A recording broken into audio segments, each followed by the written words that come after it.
All right. 8 minutes past the hour. It's the Rick and Bubba Show. Welcome in. Yep. Busy show. We got a lot happening today. We got us a check to hand out. Tim Spencer with Buffalo Wild Wings is going to be with us. The charity charge last month brought in a great amount of money that is going to be donated to Beckett's Blessing Box. We'll talk about that, and we'll have a representative on from the charity to let you know how the money raised is going to go to great use. Also, we'll announce this coming Monday's charity for this month's charity charge. All that happening today. Also, Jesse Cole. You remember Banana Ball? We had Jesse on. It's been a minute, but we had him on a while back. Even had him on Rick and Bubba University, the podcast, if you want to go back and check that out.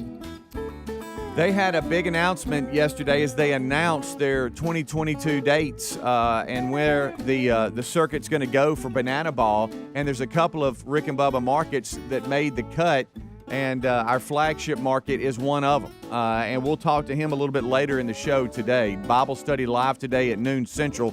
So a lot happening. Plus, we got some updates and a controversial hoodie that we have to talk about. All that and 866 We Be Big. Eddie Van Adler, he's got TV. He's right, buddy. Look at him. Fired up. Look, I see his thumb. He just gives me a thumbs up every now and then. That's all I see is his hand. There it is.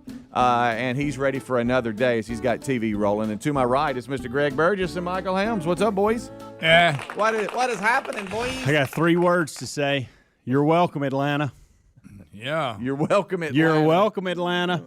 For the loss. Got you back on track, friends. Hey, Freddie Freeman, you're back on track. Absolutely. Hey, the Braves had no business even being in that game yesterday. They were winning 5-2. Walker Buehler is on the mound. And they'd won too. Hey, guys, I don't know if y'all know this or not. The Braves have not won in L.A. in 10 or 11 straight games. He's trying to cover his hoodie. It's not covering anything. They've lost Covering 10 of his 11 hoodie. there. Yeah, 10 of 11 there. Okay, so now yesterday 11 of 12. against Walker Buehler, you're not expected to win. Buehler. Now today in a bullpen matchup against for a bullpen game for the Dodgers. Now, if you don't get today, I am concerned about the hoodie. Okay. But you're not supposed to win yesterday. Everything stacked up for the Dodgers. My goodness, if it wasn't for the hoodie, they wouldn't even got those runs. You got a center fielder missing fly balls. You got Jock Peterson is standing at the plate, and I don't know what the umpire was looking at, but there's a third strike that should have been called and was not, and then he rips one. That always happens. So a lot of good things out of the hoodie yesterday. Well, a lot of good things. Don't y'all take that lightly at all. The Braves, everybody. And the fact that Freeman's back on track. Well, You're welcome, Atlanta. Hey, this is a great spin on your part. You're welcome, Atlanta. And if I was you, I'd be doing it. I really would. I really would. It is. I mean, I would.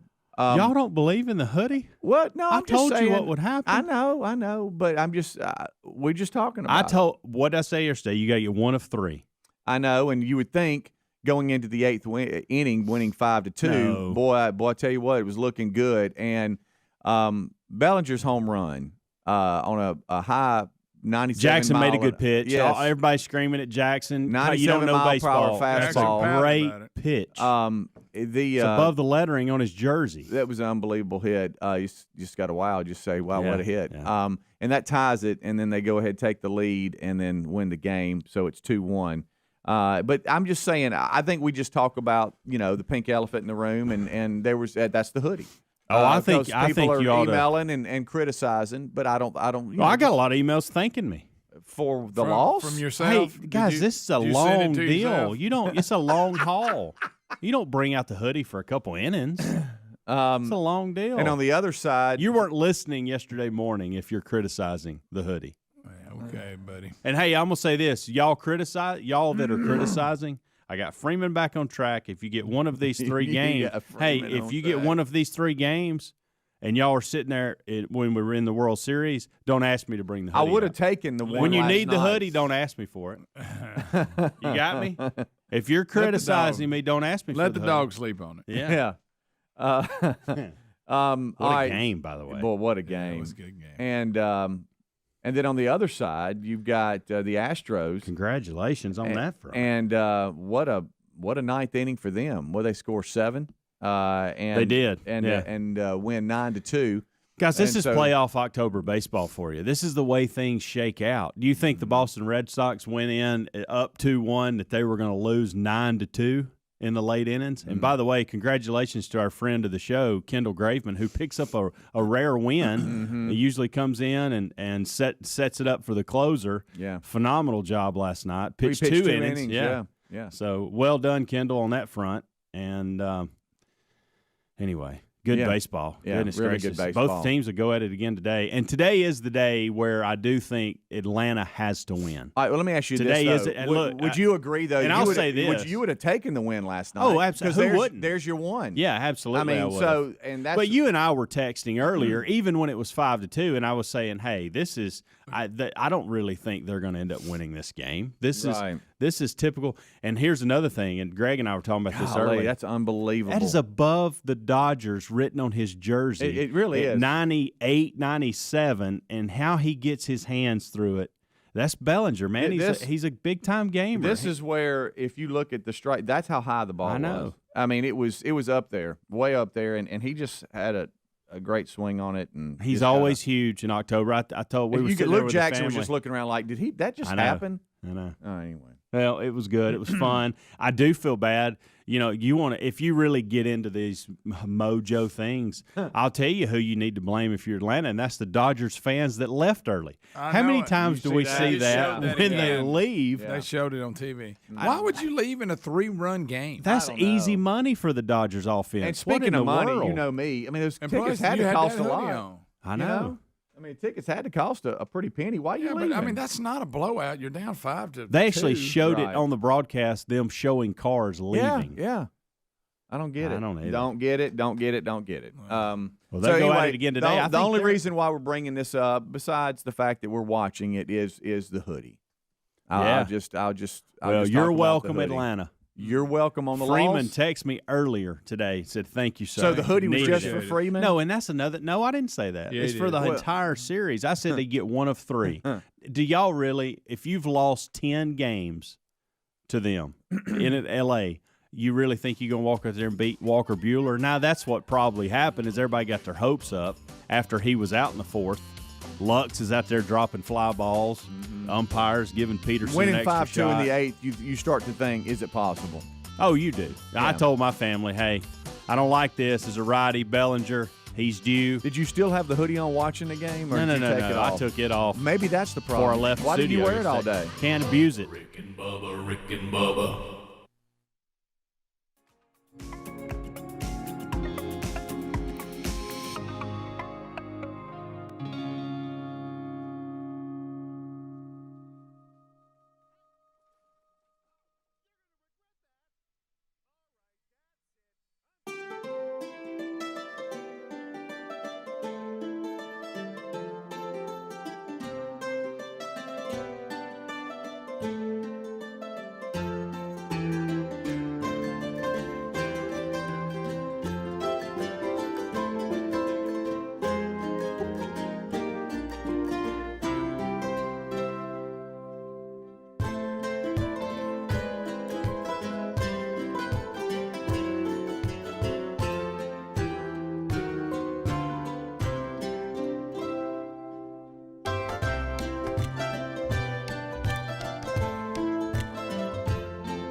All right, 21 minutes past the hour. All right, we've really broken down what's happening today. We've got a charity charge check to present to Beckett's Blessings Box.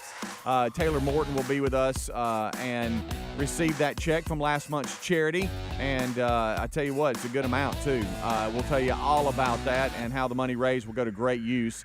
And then this coming Monday, October 25th, Greg, Venice's Foundation will be the beneficiary of this month's charity charge. Go eat some chicken. Yeah, and we'll talk about that as well. Also, don't forget Jesse Cole with Banana Ball will be with us later in the show today. Banana Ball. They made an announcement yesterday of the cities selected for their 2022 tour, and two very big markets of the Rick and Bubba show were selected. And we'll break that down and talk about that. And according to Jesse, the Rick and Bubba show, the Army, were a big part of what they decided to do on a couple of the markets. So we'll celebrate that today and talk to Jesse Cole on that big news coming out of Banana Ball. Yes, that's right, Banana Ball. If you don't know about it, make sure you're tuning in a little bit later. And don't forget Bible study live today, noon Central with Rick. All right. What'd you just sneak in here? I come bearing gifts today. Okay, all right. Not from me. From you. But Okay, from... it's a hoodie. It's a hoodie. No, it's... Now we can all mess the Braves up. Yeah. It's from the intern, the winner. The winner. You know, he Yeah. stood out. He was. He did. He was a winner. We Sure. always have great interns. Thanks, and winner. seem Had to a have great good, segment in the mornings on Yeah. our... They Chicken dinner. They seem to have a good head on the shoulders, but he just seemed to be different and special. And this He's is a another. go-getter. This He is another reason why. Okay. He didn't he's- like Speedy. I don't He's know what back it was. in school at Hillsdale College. That's right. And he has sent us all T-shirts. Oh, well, how about So that? how about that? Look at So that. I put Adler. You'll find right. yours in your in the little studio there, Hillendale. TV Look at studio, that. production room, whatever you call it. Hillsdale. And Hillendale. Look at Rick that. and Bubba, yours are in your I like offices. that shirt. So Look at that it's a good looking shirt. T-shirt. Look at that shirt right there. Yeah. Huh? Hey, Hillendale. If you don't like that, then you can just do something. So compliments Thanks, of winner. the winner. Thank you, winner. Wish I I wonder could if have seen the box that came like in. the color. It really looked like somebody had took a baseball bat and beat the box. That was a tough Really? trip from Hills. It down was. there. Yeah. It was a real tough I trip. wonder, look. is he still doing his radio show at college? I from don't his know. I guess bedroom? so. I got to tell you, the fact that we got it is a miracle. I So know, there's no I know. complaining here. Boy, it's rough out there right now. It is. I mean, it really Very is. rough. I Very thought it was rough. sitting off the coast of California on a cargo ship. Ooh, I gracious. got my hands folded. Yeah, I get stuff like this. We also at some point this this hour probably I don't know if y'all want to do it, but we've been asked to name a dog. Nah, I don't want to do that. Well, you know what Greg's gonna? He names everything but Buddy. Yeah, I mean, it's know, just his that is a good go-to. point. It's a lot of pressure. I ain't naming it. Mm-hmm. Titus. You I'm want me to going give with you the Titus. rundown here? I'm going with Titus. I want to name him that. I do like Titus. It's not bad. That's not bad Look at you. all, Take a Greg. sniff like I'm just Barney. telling you. Huh? You know, I heard description of All right, it. go ahead and take a sip. All right. There Now, you if go. you why did you say That's the Titus? first thing came to my All right, mind. I'm putting Really? that down. That's I'm putting that very down. interesting. I don't know. You know All what the first thing Titus. comes to my mind? And this has more to do with the type of dog, Schultz. I had an uncle that had this Too is a hard to German say. Shepherd. Schultz is not hard to say. Yeah, it is for a dog. That's a German Shepherd. Yeah, That's he what I he say, had that's what I was he had several German Shepherds, and one of them He was named named Schultz. it after the guy off of what am I looking for? Hogan's Heroes. That's I don't where he know got if it. Yeah, because this- he was a German guy on there. I don't know if this individual wants us calling names and giving specific details, so I'll leave that out. She just says, "Hi, I've been listening to you guys for years. I wanted your feedback on what to name my new puppy." Long story short, there was evidently a speed. This is how she got a new puppy. There was Bowser. a speed chase in the county in which she lives that ended up ending right next to her home. All right. Ah. The guy was evidently out in their yard, and it just scared them. And so they thought, hey, we got to get some protection around here. And so Speedy. I think in this story, she says that this is the line: my sister got a gun, and I got a dog. Okay. She said we've been running around. Do they feel like there's going to be another speech? We've been going round and round on. I don't know, Greg. figure Don't the odds are it won't happen hey, again. Buzzkill, to stop. Hey. You know, I figure the odds are there's probably not going to It happen. says here she put on a hoodie and then this happened. She said, we've been going round and round on names, so I thought, Round hey, why not and ask all round. of you? I value your opinion.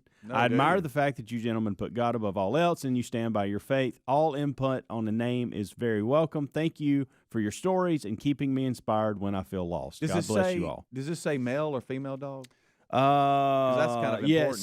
says German Shepherd. She has not She, come into her okay, own yet she. and is still Oh, it's a skittish. So girl. That's important. Titus is still. You could still call Yeah, Titus I see it, a man. Yeah. a man. Yep. I was going to go with Apollo, but again, that's a guy. I guess Schultz is a male name too, so that's out. Dang. Any How any about thoughts? Serena Williams? First thing came to my mind. Man, You know, yeah, I am had looking a lot forward- of, I had a lot of male names in my mind. I did too. And so we got to go female. I do look forward to the Serena Williams movie coming out Oh, about is the there a dad. movie? Oh yeah. Is he going to scream at Ooh, her? and I'm a- whip him Probably. and They're all going to that? make the dad look bad and realize that if it wasn't for him doing what he's doing, they wouldn't be as great as Well, they are. Grosky had a great point. He on that. did. You know, it did work out. Don't blame him when it I actually know. works out. I know.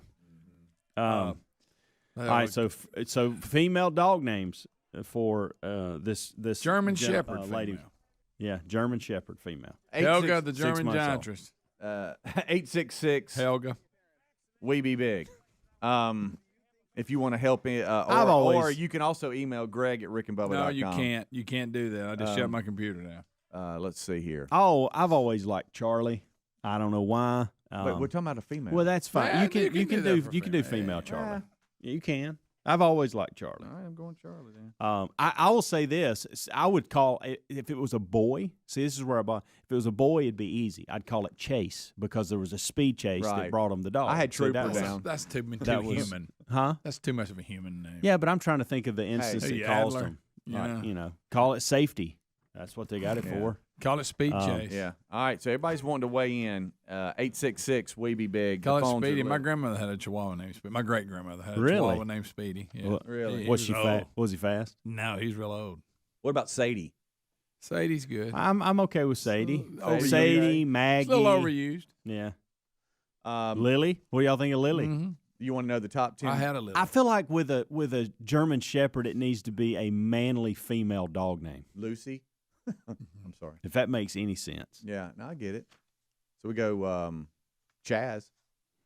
Well, I didn't Because really that's- mean. I didn't mean Well, that. You want to know the good? That was a good night. Look at that reference. Yeah. 866 We Be Big. Nova. What about Nova? No, I like Nova. Wow, was that Nova's the type not of car bad. in Chase? Was it being Yeah, Greg, chased? that's we- good. Nova's not The old- bad. the I old like. Chevy I'm Nova. looking at the top The old Chevy 100. Nova. I'm looking at the top 100 girl names for dogs. I've got the top 10 female German Shepherd names. Oh, specific. Luna, Bella, Sadie, thinking Bella. Stella, Lucy, Zoe, Zoe, Zoe. probably. Zoe. Yeah. Huh. I don't know. Athena. Oh, I like Athena. You do? Yeah. It's too hard to say. Greg, Athena. It What is doesn't wrong flow. with you? It doesn't flow. Now that I'll give you Picture that. you're but it's calling not your hard dog. to You're in the say. front yard calling your dog. Athena. I think that don't I think flow. 3 of those names you mentioned Bella. were in the running for Coco's name. By the way, we got to screen some of these calls. Rick Good and Bubba, night. Rick and Bubba.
25 minutes until top of the hour. It's the Rick and Bubba Show.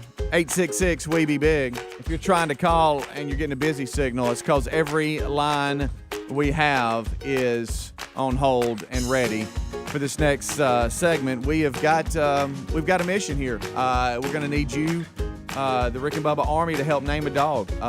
We had a listener that said that they had an encounter at the house where someone was being chased by police. They ended up going through their property, kind of scared them a little bit, and realized, wait a minute, we need some type of protection here. And they bought a dog, and it was a German Shepherd, just to kind of help, have guard over the house. And it's a female, and they want to get a name, and they know and they value the show and the listeners and viewers of this show. So we've asked you to call 866-WE-BE-BIG to see if you had any name suggestions, and we're going to do this real quick to see if we have maybe the top 2 or 3, and then we'll settle on a name. Before you go to phones, I want to throw these out. This is very good from the email chain here. This person has 2, Samantha and Murphy, both females. I like both of those names. I like Murphy. I do too. I like Murphy, and I like Murphy a lot.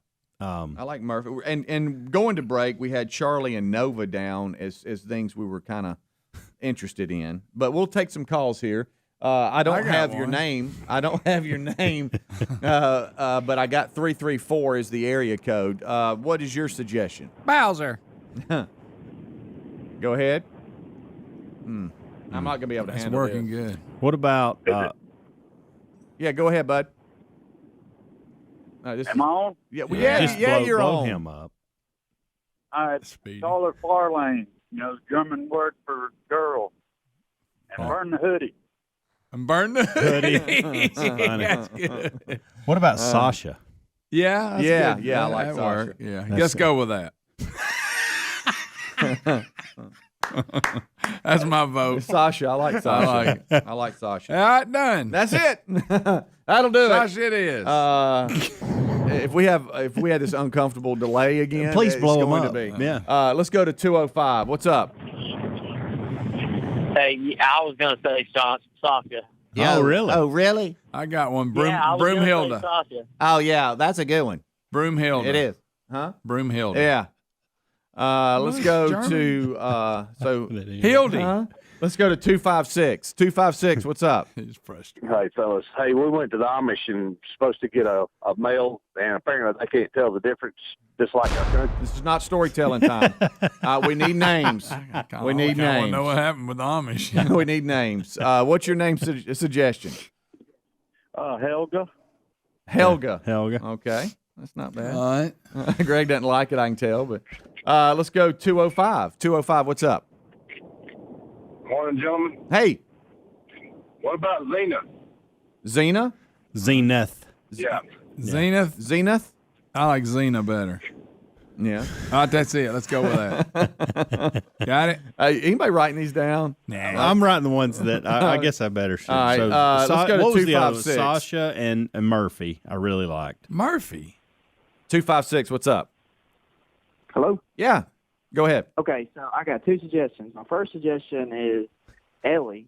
I love Ellie. Ellie. And names that end in E tend to be better for training. And then the other one is D-O-G because how you spell it is D-O-G.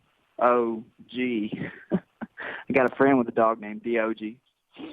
I got you. All Yeah. right, let's go with that. Let's go with that. He's a sniff ender. Ellie. I didn't know that about All right, let's go with the dogs' OG. names that end in E are easier to All right. train. I'm That's taking- interesting. I'm He clearly Greg, made that up. don't. Hey, it's probably That's true. not I'm a taking fact. 2 more. He was confident. 2 more, and we got to name it. All The right. dog ain't gonna make it smarter or dumber. I've only with wrote his the ones name. down Let's that go I to like. I hope you know 205. that. Well, you're supposed to be writing them all down. That's not how So it you want works. me to Going write with the OG Sasha. down? Yeah. We're going with Sasha. Let's go to 205. 205, what's up? I'm most loving watching Speed. Let's go to too. 601. 601, what's going on? This is why I didn't want to screen. Hey, good morning. This Hey. is Alan. Yeah, hey, what's Hey, your name suggestion? Harley. Harley. I like Harley. Okay. Nervous Let's go caller. with that. I like Harley. Greg, you can't go with all of them. Nervous caller. Somebody said call him Holly Rowe. Call her Harley. All right, last one. 334. Harley. 334. What's up? This is going well. Yeah. 334. This is going exactly like I thought I want it would. just one more. That is good. 256. What's happening? What about Harley? Buddy, we've had that. That's a good one. Hey, I got one. What about Sasha? What about Harley? All right. Harley Rowe. All right, give me the top three. y'all Sasha, think. I'm gonna give you man, four. they're I'm Sasha, gonna give you that's four. it. Sasha, Let's Murphy, go with that. Ellie, or Harley. One of those four. Well, the E sounds because it makes them train better. I like Sasha, Who Murphy, asked the dog? Ellie, Harley are the four that I've got. How down. do you determine that the E sound on end makes a dog? I don't know, train? but we're How in do you trouble. I'll tell determine you this. that? If that's true, we're in trouble with Coco. I'm gonna tell you this: there is no way with unscreened phone calls. I could barely get a name suggestion that we're gonna get people voting on this. There's let's no just way. Go with Sasha. I say we attempt it though. I think we'll just go really? with Sasha. Yeah, absolutely. All right, here's the. Ooh, I like Sage. Y'all here's like the- Sage? No. No, I Here don't. are the suggestions. Sorry, Shane. That Murphy, sucks. Sasha, Harley, and Eli. Eli. Oh, Ellie. Excuse me, Ellie. Ugh. You bad as a caller. Ooh, I got high pitch. Sasha, Murphy, Ellie, Harley. All right. Those are the four. and only Kamala. four. No, why is that? No, why is that, Greg? Hey, Because that's our I in supposed to- honor of our vice president. Ooh, y'all like Hazel? Hazel. buddy, we got to Okay, we settle got on four. I'm sorry. Good I'm night, sorry. hoodie. Sorry, no more. You're welcome, all right. Atlanta. Let's go with Candy. Should I like just absolutely just blow through all these here? Let's No. see here. let's We just go. go Boom. with I just reset it everything. Oh wow, look Now, at let's those go coming. to There's a lot of people up. 334. We're looking at Ellie, Harley, Sasha, or Murphy. What's your vote?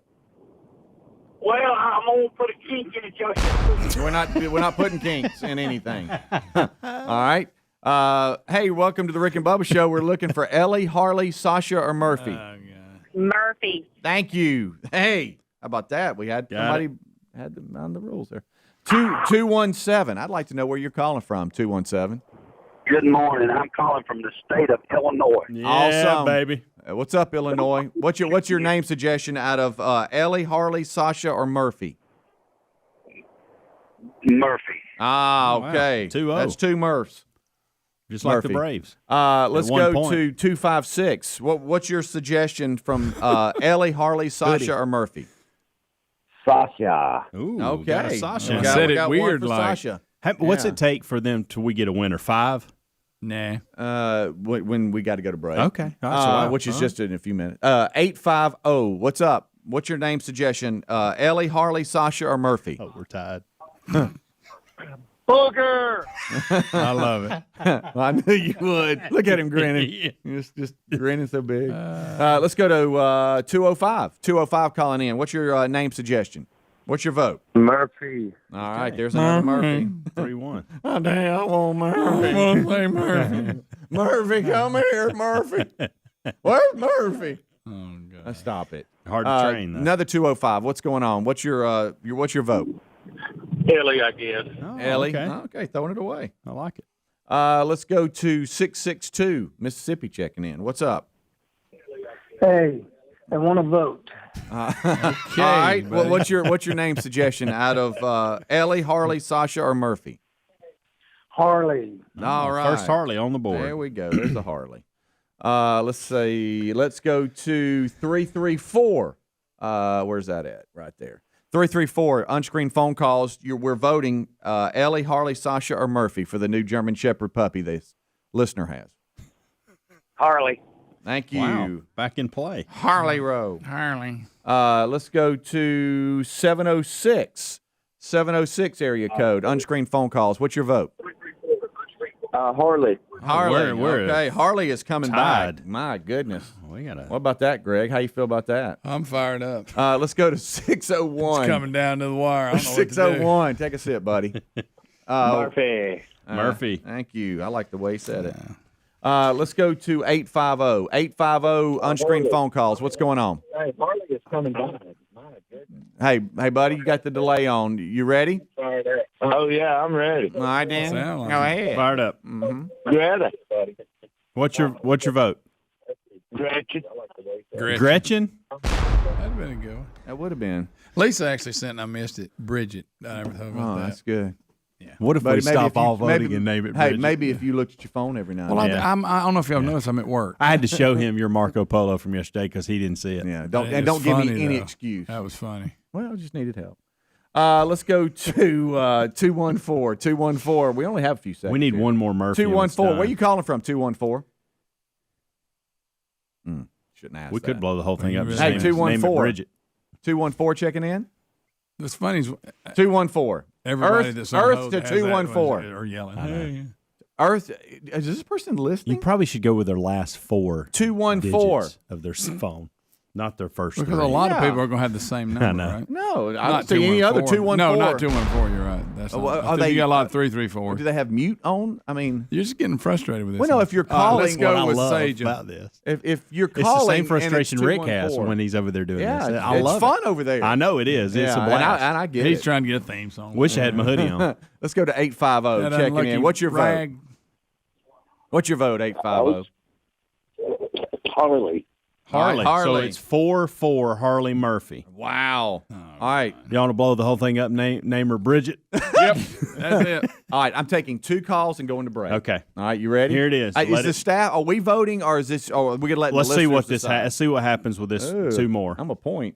I didn't Let's point, go did to I? 256. 256. What's going on? Yeah, Yeah. No, it's not Doo-doo. going to be that. That's a good name. I know it's one of your minions, Greg. That's a good Let's go to 205 checking in. What's up, 205? What's your vote? What? What is your vote? Just forget this. What's your vote?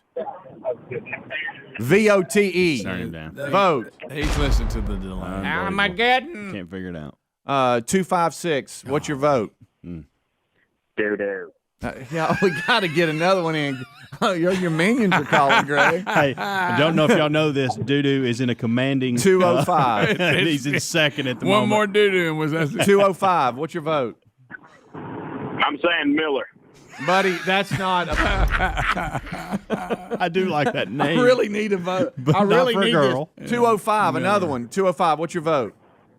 Holly Roll. Oh, gosh almighty. All right, We got to go to break. It's tied. All right, well, we'll finish it. We'll finish it right here. You go Murphy or Harley? I That like just- Murphy. Harley. Oh, it's on you. Oh, now we got Adler in there. He's got a vote. Nah, he don't care. Huh? What's he going? Yes. What about D's? Adler. I'm going Murphy. You are? Yep. Murphy it is. Murphy it is. Murphy it is. Thank y'all. I'm exhausted. Rick and Bubba, Rick and Bubba.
Pass the gravy, please.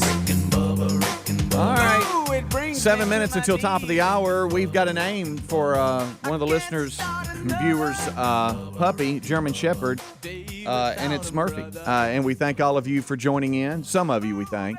And others, I know we're having fun. Just Greg Minions, just trying to make you happy, Greg. And Speedy, I think that happened. I actually got an email. Somebody got a new gerbil. They'd like us to name Oh, it. really? Yeah. Okay. They'd like us to name it, too. This portion of the What program. would you name a gerbil? Cecil. Frankie. Louis. There it is. Louis, I like. This portion of the program brought to you by Gabby.com/Bubba, which stands for Get a Better Insurance. The prices of just about everything is on the rise, which means we all need to look for ways you can save money. And let us suggest your auto insurance needs to be looked at. You could be paying too much and not even know it. And with Gabby.com/Bubba, they can do that. They get that shopping for insurance that can be frustrating at times. They'll take care of it and get your exact plan and coverage with 40 of the top insurance providers like Nationwide, Travelers, and many more. And then they can get back to you and say, okay, what you have is good, or you can move over here with your same coverage and have a much better rate. So it's free to use, and they never sell your info, so no annoying spam or robocalls. And listeners and viewers of the show right now who've switched are saving on average $80 a month versus their previous policy. So check it out right now at Gabby.com/Bubba. That's Gabby.com/Bubba. That's GABI. It stands for Get a Better Insurance. Gabby.com/Bubba or rickandbubba.com under the sponsors button. All right, as we move on, did you see, and Moultrie actually texted me this yesterday. Did you see this prospect? I think he's with the Cardinals organization. He's a pitcher. He is recovering after being bitten by a black bear while bow hunting in Wisconsin. Dalton Roach is a 25-year-old righty. I hope he didn't bite his right arm. With the Springfield Cardinals, it says here. And it was his first time he had seen a bear on his family-owned land that he had been hunting for years. He told the paper he was in a tree stand about 20 feet off the ground and grabbed his cell phone to actually document the encounter. He said that he first saw the bear. It was moseying around below him. When he got about 20 yards away, he took a turn and came right up the tree. He said he thought he was okay at the time and put his phone away because he wanted to be hands-free. He said then he heard scratching and realized that the bear was climbing the tree and headed right at him. That's not good. No. He said the next thing he knew, the bear was right behind him because he had moved around behind the tree, and he said he could feel him breathing on his back. All right, so picture that. Bear breath. What about bear breath on your neck? Yeah. That ain't good. He said then I felt signing up for that. He goes, then I feel a paw on my lap. And he just kind of left his paw sitting there, and he was like, "Oh no, what do I do? I mean, do you freeze? Do you make a quick movement? What do you do?" It? I know. Punch he said it. so. Punch it. He said he did. It's not like Stab he wanted it to with make an arrow. He said it's not like I wanted to make a big move and make him squeeze him. He's thinking if I just sit here, is he just interested in me, and now he's going to move on? He said next thing he knew he felt his gear on his back tighten up, and he realized the bear was actually biting him. Oh my he gosh. decided he had to do something and try to free himself. So he had always heard bears are more scared of people than anything around. So he told the paper he made himself as big. He kind of got away from the bite and made himself as big as he could and started yelling. He said it worked because the bear went back down the tree. But that's insane. He said and the bear bit him like on the kind of about halfway down the back. Rabies. And he said he said he had so much adrenaline pumping that there wasn't a ton of pain going on. He said I could tell there was something happening because I could feel blood dripping down into my pants right around the hip. And he said so he went to the local hospital, ended up having to get 22 injections of the rabies vaccine. Yeah, you got gave him an antibiotic shot. 22 tetanus, injections. a tetanus shot. I thought they had it down to less than that. It says he also has got his first of what will be 22 injections of the rabies vaccine. Dang. Goodness. My gracious alive. All right, And once she it- shows once it- the Biden. It's a pretty big one. Once it's all over with and you've survived and it's just no more than this, what a cool story to tell. Yeah, Got you bit in the got your back good by a one. bear. Yeah. Of course Taking the now- mound in front of a lot of people is all of a sudden not that big of a deal. I got bit in the back by a bear. You remember we had that video of that bear that ran up that tree beside that guy that time, and the guy just sat there and it left. But if you're up the tree and you're bear hunting, all of a sudden you look here, he comes up he's throwing bark off on his way up. Mm-hmm.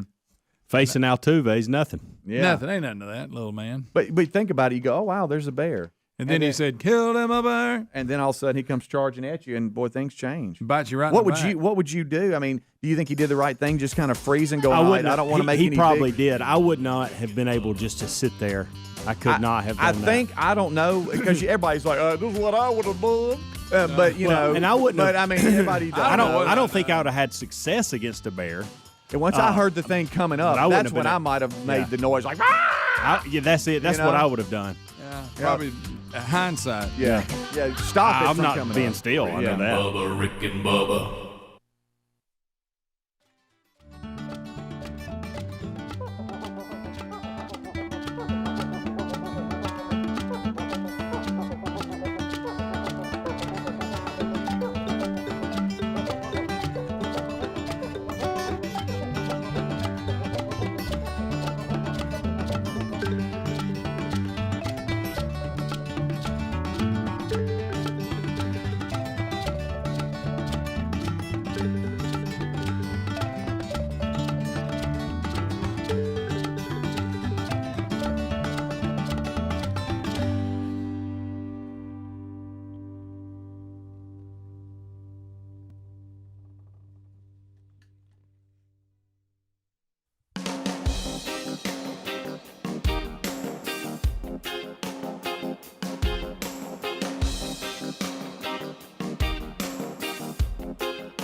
the gravy, 6 minutes past the hour of the Rick and Bubba Show. 866-WE-BE-BIG is the number.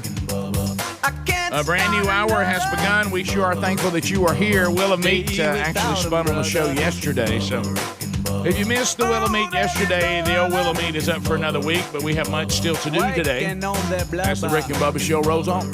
We'll start with the national anthem.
Is 8 minutes past the hour of the Rick and Bubba Show. 866-WE-BE-BIG is our number.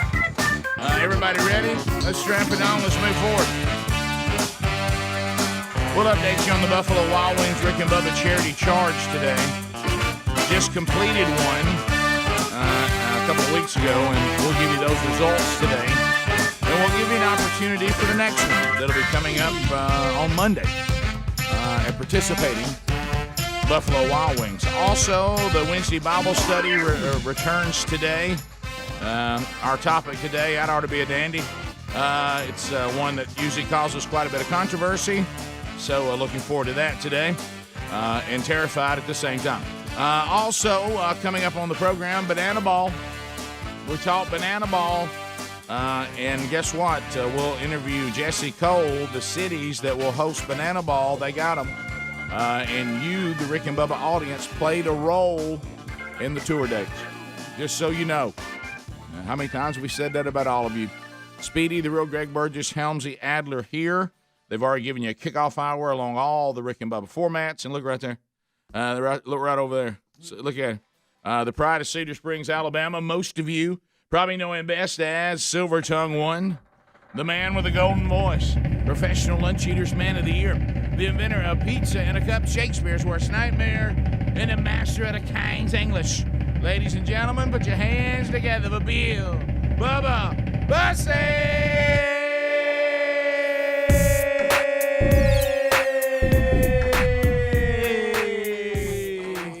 Howdy, Bubba. How about it, Rick Burgess? Friends, neighbors, associates everywhere. Come on in. Time to get started. Well, I just want to celebrate.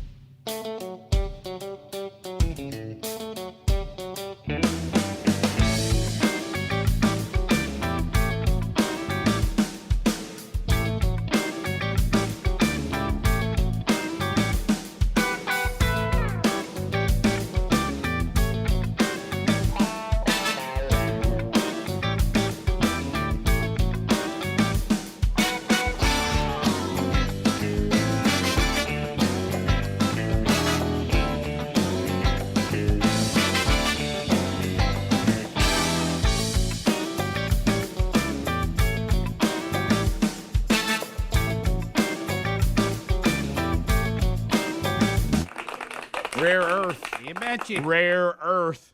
I wish they were called rare earth magnets. I do too. Yeah. I really do. So we will unpack the stories again today. I'm sure they're dandies. Looking forward to talking to all of you on what's on your mind. And we'll cover that. But this banana ball thing, the Rick and Bubba audience, there they are again. Mm-hmm. Hey, everywhere I see something happen, I see a movement, I look over and there they are. There they are. There's the Rick and Bubba army right in the middle of it. Yeah, the folks who have been to this already, when it was in Mobile, told us that it was quite the get-together. So I'm looking forward to that today, whatever the announcement may be. Yeah, well, I mean, we kind of know what it is, but we can't let it out. You know us, we're real good at holding secrets. Yep. Right. Yeah. You know, we've done that so well. That and the ending of movies. Yeah, right. that's the one. That's the one we really do good right there. You know? They sent something out on their social media yesterday. So if you follow them, you know. But for a lot, you don't. So you'll hear about it today for sure. All right. So we as far as the state of things, What's up? I'm looking because I didn't know. I was trying to remember whether we continued with the Major League Baseball playoffs last night. And, oh, yeah, we did. Yeah, I see it there. You all right over him? Oh, yeah, man. Yeah, absolutely. Hey, we're in a good spot. Yeah, okay. I just. Hey, you're welcome, Atlanta. That's what I'll say. Okay. I just not many people say that after they lose. Well, I mean, Speedy, you know this more than anybody. You go to L.A., Rick. Mm-hmm. The Braves have lost 10 out of the last 11 going into yesterday. Mm-hmm. They're not supposed to win that game. Yeah. Okay, now go grab one of the three. All right, need you to do that. Mm-hmm. But yesterday you weren't supposed to do that. You're going against Walker Buehler, and Freeman has had to struggle. You got Freeman back on track. Hey, you got Freeman back on track yesterday. Some good things happened. Like your chances. Now I'll say this. Here's another thing. We got to say congratulations to our buddy Kendall Graveman, who picked up the win last night against the Red Sox. Well, how about that? How about that? How about that? Got 2 innings in, went in the 7th. They were down 2-1, and they end up Altuve hits a home run, ties things up in the 8th, and then they went on an onslaught in the 9th and scored 7. 7, yeah. Won 9-2. Graveman gets the win. Congratulations to you, sir. You know, that's a great story, too, after he missed, a year or was it 2 years with his arm? Yeah, and went to several teams, and so you talking about just somebody that gets traded grinding mid-season. it out and just continuing to work hard and finally gets his opportunity and doing something with it. All right, so because I remember you saying, and I know a lot of the Braves fans, y'all had some deal in the kickoff hour where that you some kind of sweatshirt you had on or hoodie or something. Hoodie talking about the controversial hoodie. Hoodie had some special moments yesterday. Now let me ask you this: now, when did you break out the special hoodie? Was it? I broke it out yesterday after the Braves were up 2-0. Correct. Yeah, you had to because Bubba, you've lost 10 games in L.A. You got to do something. And I remember you saying, and I want to clarify, see if I got this right. Yeah. Your hoodie was not to win a particular game; it was to win one game. You got to take one of 3. You just wanted that hoodie to give you one win. Because here's the thing: before the Braves had won 2, Rick, before the hoodie came out. Bubba, you're clueless in this when you're talking. Listen, 10 games you've lost. You've lost 10 games in L.A. It looks as if you need help. Okay. So I brought the hoodie out. Now, Rick, I brought the hoodie out. You know why? Because I don't think you can win one of the games. I think the hoodie wins the game for you. Okay, you're saying I think you go 0-3 without the hoodie. You told me if they win one of the 3 games, it's hoodie success. Absolutely. Now look, and I also said this. Hey, Freeman, you're 0 for your last 8, struck out 7 times. The hoodie was mainly for you, and he got 3 hits last night. hey, Rick, you're welcome, Atlanta. That's right. You say, see, this is good. This is brilliant. If you're like me, I always say, no, look, I don't want to parade here. Rick, but on the center fielder for the Dodgers last night dropped a fly ball. Fly ball. Thank you, hoodie. Hey, you're welcome, Atlanta. Yeah, that's right. Oh, boy. The umpire missed a major call with Jock Peterson up last night. Mm-hmm. He rips it down the line. After that, you're welcome, Atlanta. That's right. Hoodie written all over it. Here's the other thing. Anybody hear the hoodie? Hey, Charlie Morton last night. Yeah. He gives up 2 runs, walks 4 in that inning. Walks 4 and gets out of it. Look at that hoodie. Showing out. Look at that hoodie go. Hey, y'all better stop. Y'all better not dog the hoodie. Oh, so good. Just don't come off this, please. I love it. The jury is out on the hoodie. We'll see. Hey, what was the final? 6-5. They lost. Yeah. Oh, it's not about. You got to take these little wins, man. But you'd have taken the win last night. Yeah, I would have. I wouldn't have expected it, but I would have taken it. Be careful before you upset with the hoodie. That's right. 15 minutes past. We'll be back. Rick and Bubba, Rick and Bubba.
21 minutes past the hour.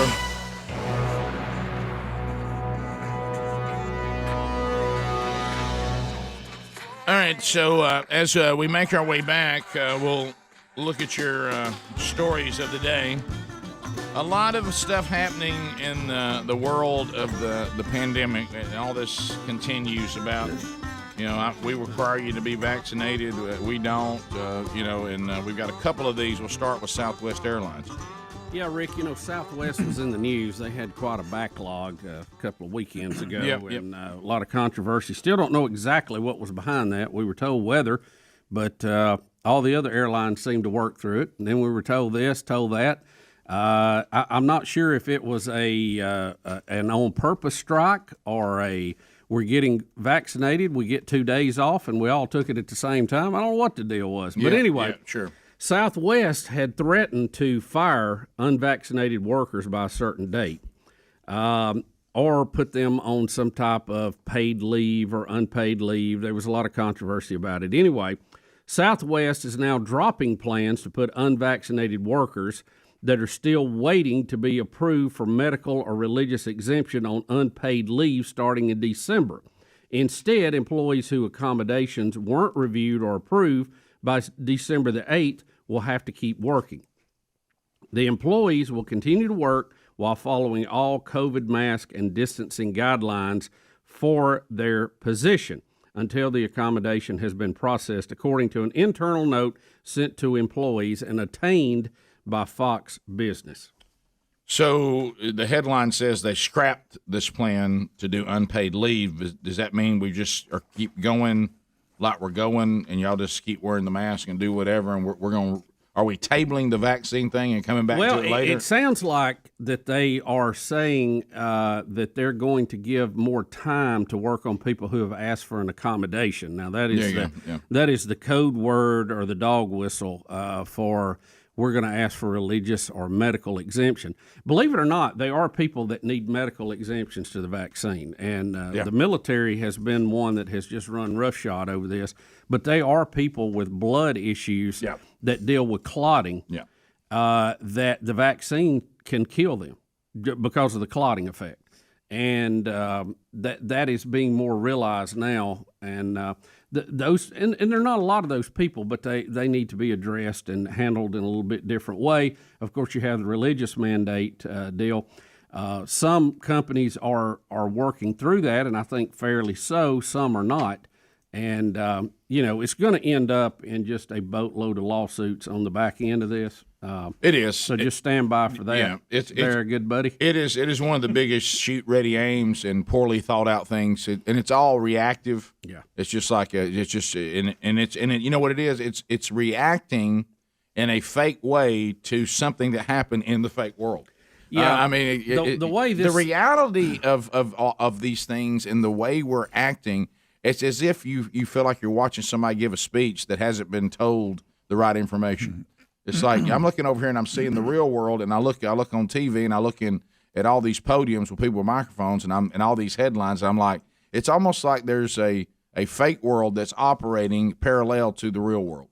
It's really strange. It's very, very weird to watch. Now, Southwest clarified, and they said they still intend to grant valid requests for medical or religious exemptions. However, in the case that a request is not granted, Southwest will tell the employee they have adequate time to become fully vaccinated while continuing to work and adhering to safety protocols. So if they're not going to just blanket throw you away if they can't get their paperwork done, is what it sounds like. So they say they're going to work through it. If your exemption request is denied, they're going to give you time to be vaccinated before they force you to be fired. One of New Jersey's largest healthcare systems, they have now fired more than 100 employees. 118, Rick, as a matter of fact. 118 who said they will not be forced to take the vaccine for all sorts of reasons. But this healthcare provider, and look, I'm sure if they handle your healthcare, 118 people being fired, I'm sure won't affect your service at all. No. Yeah. Rick, again, these are the very people we were having parades for a year ago. Yep. The heroes, they were being called. So here we go, hero to zero in 1 year. And then they'll turn around and by the same people who pitched a parade for you for being a hero. And I'll add another little caveat to this category of people. The same people that they've gotten on TV and screamed and yelled that we're overrun and we can't keep up with the demand of sick people. Don't remember that. Don't forget that. Right. While telling us that there's a shortage of beds in healthcare. Yeah. So they've made that situation, because you can have all the beds in the world, but if you don't have people to actually run them, then you're kind of creating that same problem again when the actual pandemic isn't creating that problem now. Rick, now that we finally caught up, you're going to create the problem again by running people off over a mandate that's unnecessary. Rick, come on. What about that fake world? Rick, it's like being anemic, and the way they're going to deal with it is take blood out of it. I can't. That's exactly right. I mean, seriously, this exactly really right. hits home. If logical people exist after this, the history that's going to be written on this, we are going to look like the biggest bunch of morons ever. No, well, Bubba, just you remember when they used to drain blood when you thought there was a fever? That's where a barber pole first came from. Sure. By the way, it was a medical thing. Yeah. We're going to look that stupid in the future. They're going to look at us and go, "What a bunch of morons! They could go to the moon and they couldn't figure this out." Yeah, and again, what is a little bit shocking, and we never have verified whether the word moronic is a word or not. You know, when we say somebody they're so moronic, it's moronic, and we made that word up. I don't think it's a real word. It's something that morons would do. Yeah, I don't. The activity thereof. You and I are shocked that Australia is being so moronic. I thought they had a little more edge to them. They've lost their edge. I mean, where's Crocodile Dundee? But anyway, well, Rick, let's just look at this. Let's look at the DNA here, okay? We both are the cubs of the Lion Empire of Britain, okay? One was a penal colony. One was where the great explorers went, and those looking for religious freedom. So, think about it. Yeah, you're right. So, but now we've got this tennis player who is supposed to play Novak Djokovic. Yeah, and this is some sort of tennis tournament Australian there? Open in January. All right, the Australian Open. Yeah, it's one of the four majors. It's one of the big four, Rick. And the reason Novak Djokovic will become, with his next Grand Slam victory, the greatest male tennis player of all time. Okay, so he is the current biggest star, right? Yes. And he keeps saying he's not going to be forced to be vaccinated by Australia. And now he's gone into this weird place. He won't tell people his vaccine status. And Australia says, if you're unvaccinated, we will likely not give you a visa to come here. Correct. So he's going into the mode, I'm not going to tell you. Well, unless they've changed the tournament. You forget about the country. The tournament said, if you're not vaccinated, you're not coming to play. So well, let me ask you this. And now that he's going the route of saying, I'm not releasing it, tells me he hadn't actually got it. So he's going into the, I won't tell you my status. Yeah, that's his new move. Rick, let's come back and dive into this just a little bit more, because there's some oddities here that I'm having trouble following. Yeah. So this is the famous. I'm downing the ball, and I will not give it to anybody, and I won't tell you my status. Yeah, that's it. So that's a strategy of some kind. We'll be back. Rick and Bubba.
35 minutes past. Just hey, you need to put that on your list today.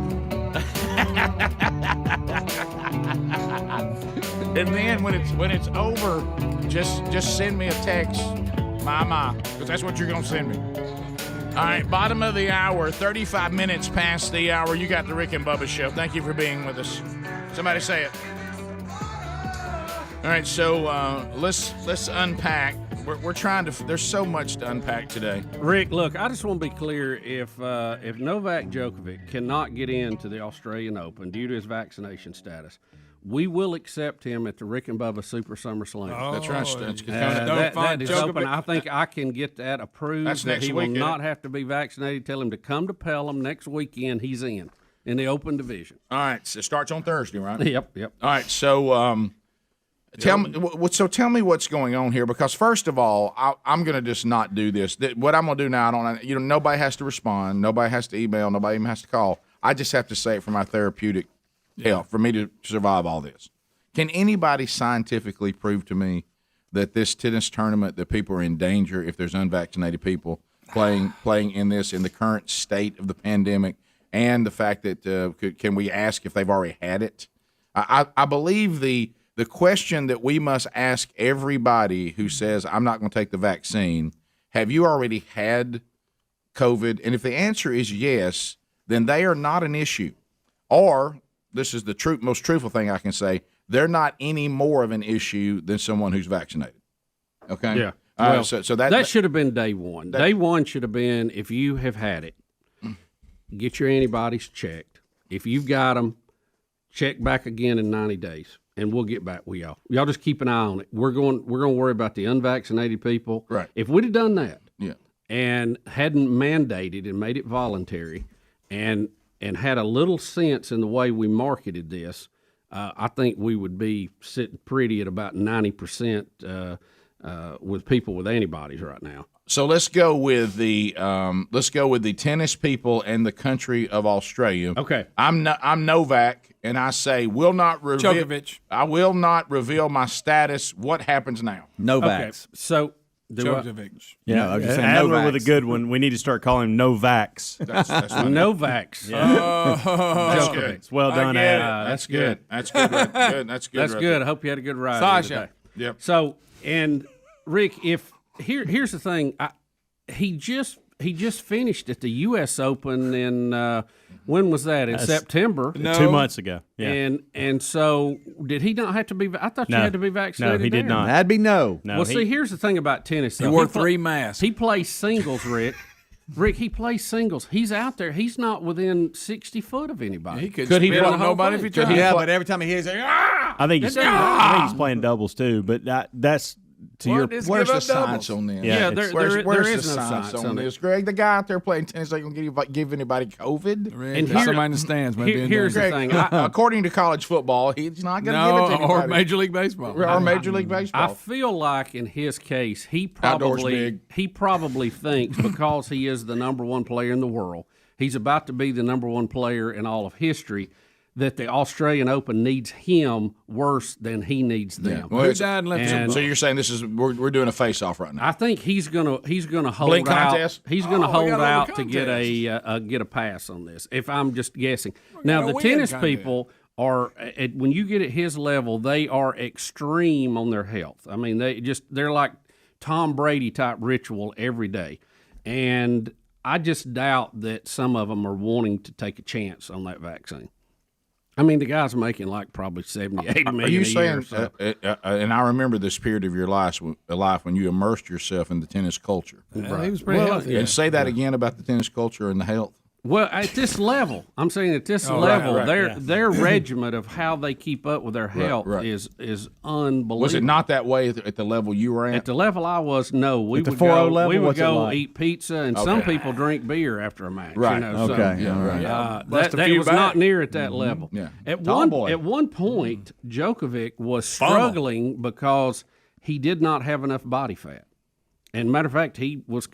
I know one of the doctors here in town consulted him. As a matter of fact, and did. Told him to eat some more fat because he was too skinny. Yeah. Did you reach out and say if you want to do a transfer, I got it? Well, I told the doc. I said, you know, if he needs help, We can help here. Buffing up a little bit. Yeah. I got him. The face has Ketchup, got him. ice cream. Mm-hmm. You know, Yep. a few hamburger places around here, we got it. You tell know, him, Rick, tell him and his coach come spend 2 weeks with me. I'll change his outfit. Let me put this in a perspective that he is the Tom Brady of this world when as far as taking care of his body, what he eats, how he works out. Yeah. I mean, it is extreme. So can you?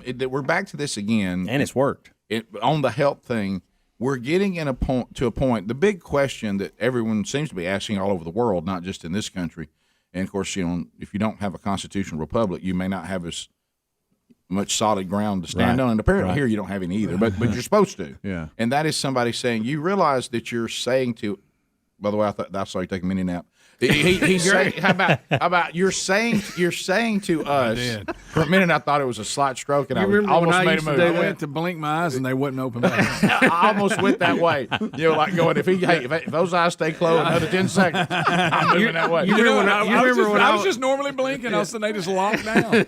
You remember when I was a long blinker? Y'all claimed I'd blink for 3 seconds. But anyway. What we're saying to people is that we are against your will forcing you to take a pharmaceutical. We're forcing you to. Mm-hmm. You have no choice. It's not about saying, well, we do it sometimes. We do kids and go to school. Yeah, but that's not what this is. We've got people tell you take a pharmaceutical, and you're like, well, I'm just trying to live my life. I'm not entering into anything. This is supposed to be for my job. I'm trying to play tennis. Well, Rick, don't mind. Right. Here's the thing, too. I understand from a public health, we've got a pandemic. We got to put the control rods in to stop this thing. But natural antibodies are one of the control rods. I don't know why that has just been swept under the rug. Because what it does, because they're screaming follow the science, they're not following the science. Djokovic they need to be transparent. They're not being transparent. And it only builds on the distrust and the discord and the pushback on this whole thing where they didn't have to do that. They did not have to do that. But they're not even following vaccine science. No. We never asked people who needed that already had measles or chicken pox to go out there and take the chicken pox measles Rick, vaccine. the CDC website recommends against it. You know what we said? You already had it. You already have the antibodies. Right. Do we make those people take a vaccine? Well, then why are we doing this on this? Yeah.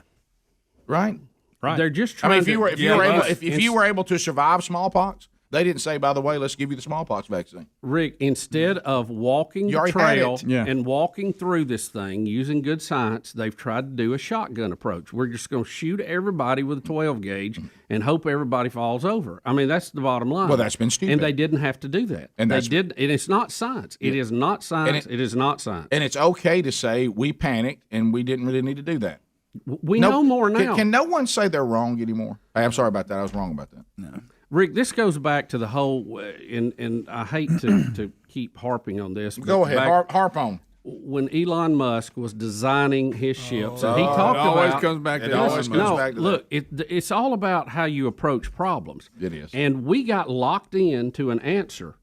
And by gosh, we're going with that or die. Right. And the evidence has evolved and shows it's not correct. What's wrong with adjusting? It's not correct. That's the thing. We can't adjust. What's wrong with adjusting to what we now know? Rick, we have now locked in, and our reputation is on it. Our politics is on it. We are all in or die on what we said we should do 2 years ago. Yeah. Instead of looking at the evidence. To begin with, we didn't want to talk about natural antibodies. Every study that comes out, the evidence is more and more clear that works and probably is better than the immunity that you generate, your own immune system, from the vaccine. Yeah, and I had to tell somebody that the other day. They said, so you mean the vaccine doesn't fight? I said, no. The vaccine causes your body to create antibodies. That's what protects you. Whether you get it naturally or from the vaccine, the end goal is antibodies.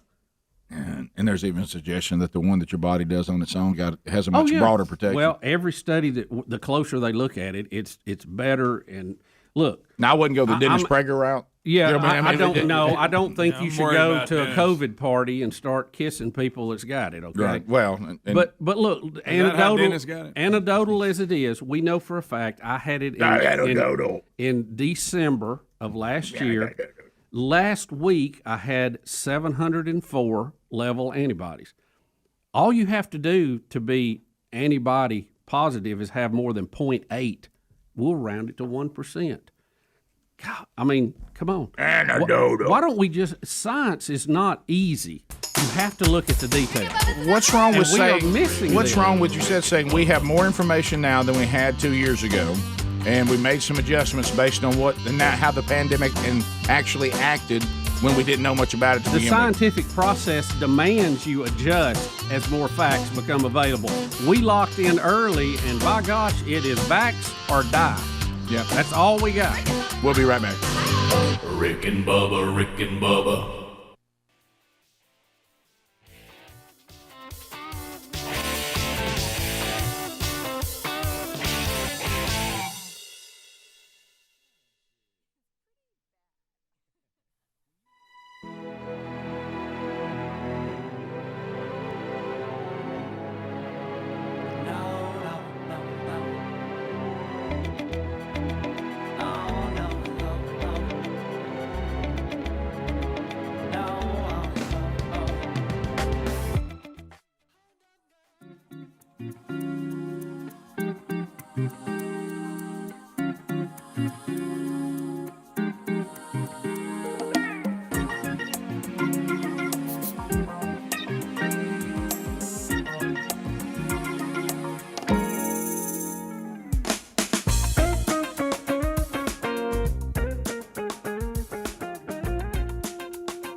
It's 9 minutes to the top of the hour.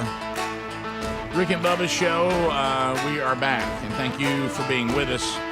We saw Banana Ball later in the program. The creator of the bizarro world of Banana Ball will be with us.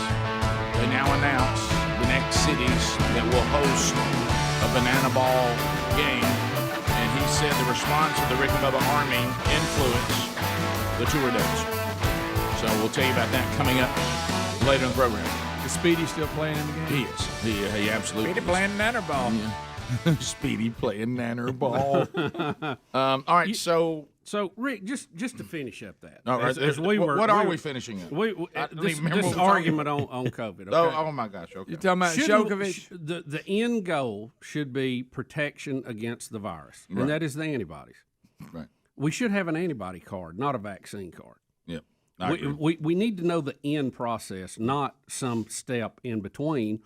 And sad, it's probably the almighty dollar causing this problem because there's no money in natural antibodies. All right, let me ask you this because I don't know the answer to this. So, but let's pretend Novak has never had COVID. Right. He has zero antibodies. Right. So where you fall then? Should he be required if he's going to the that's test? a whole different argument then. And I don't know the answer to that. I don't think he's had it, but I don't know that for sure. I think you have to look at where your country is. You know, if you have raging cases everywhere and hospitals overrun, that's one thing. If it's tailing off, that's something else. So, again, I don't think we can, just like we're trying to have vaccine cover all, I don't think you can have a one-size-fits-all answer to this because that's not scientific. Yeah, well, and also I've seen Sherry went through this when she went to Africa. Is the vaccine is not the only way that if you're concerned about the safety of others or even the safety of the person, is all Sherry did. She has never had COVID that we know of, so she doesn't show antibodies. There's I know the T cell things. That's a whole nother discussion. Right. Another way, even though we've certainly seen T cells in people and we're seeing that early on. I was told that by our doctor.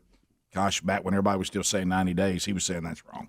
But anyway, so they had the information showing that was wrong, and they stuck with that longer than they should have. Right. But anyway, and all she did was produce a test before she got on the plane that says I don't have it, and then she produced a test that said she didn't have it coming back out, and that was it. Mm-hmm. So why do you have to force anybody to get a vaccine? Yeah. I mean, even if you want to monitor it, there's other ways to monitor it. Yeah. I'm it's telling like a you, rocket launch, Rick. Should our goal be that we had a successful launch or that the gas tank was full? That's kind of how we're looking at this. Your gas tank's full, you're good to go. No, if we left the tower, we had a successful launch, then we had a successful launch. That's just part of the way to get there. You don't have to. I'm not a conspiracy theorist, but I'm also not one of these people that wants to live my life naive. Mm-hmm. You don't have to be a conspiracy theorist to know this factual thing about world governments. No matter where you live, they love power. They always love power. Yeah. And if they can get people, anytime they get in a situation where people are feared, they're afraid, they grab power.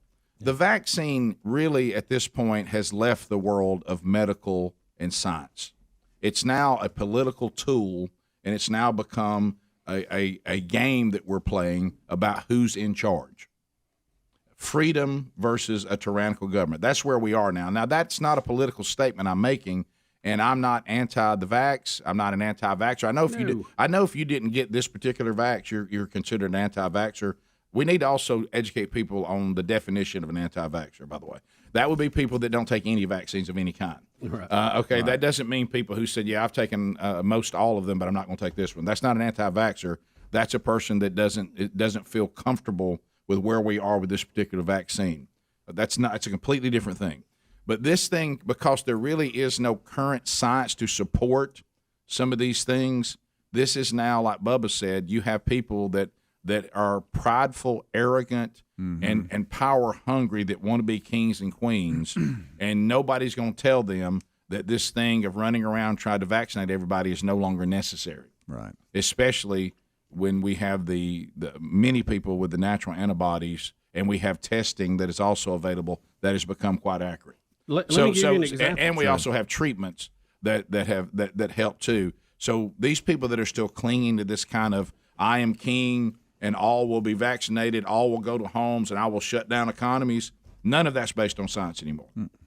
All that's based on tyrannical. Let's grabbing look of power. back and point being, we know more now than we used to, so we have to evolve. Okay, with our response. I thought that's what we're supposed to do. Do we is think learn. right now? Do we think right now locking down is the way to handle COVID? No.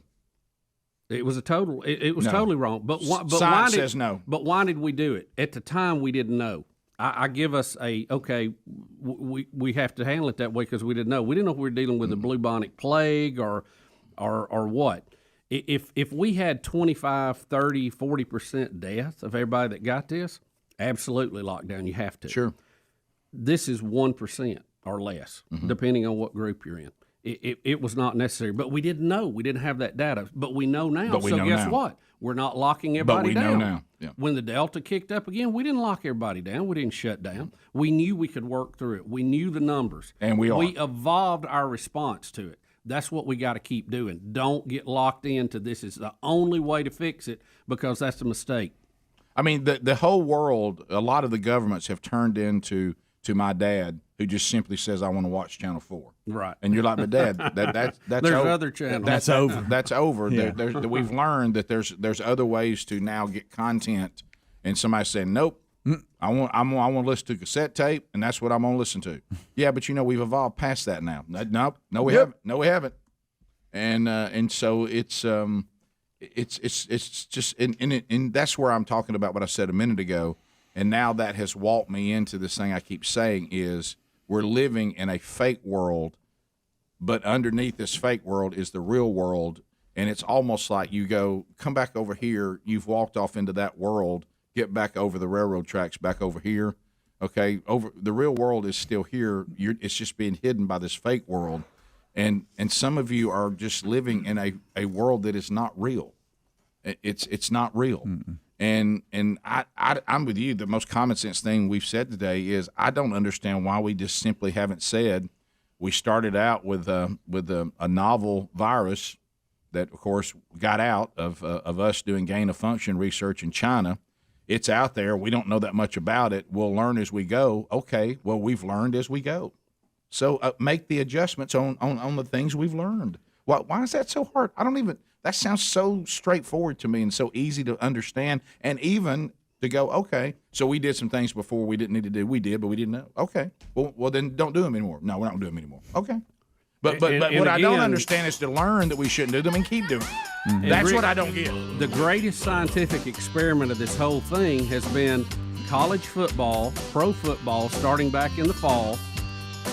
The experts were telling us this was going to be a disaster, and the rates have got better. So, I mean, we need to learn from that. Learn from that. Top of the hour, charity charge talk coming up. Rick and Bubba, Rick and Bubba.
6 minutes past the hour, coming to you from Sweet Home, Alabama, to the world from the Broadcast Plaza and Teleport. It is the Rick and Bubba Show.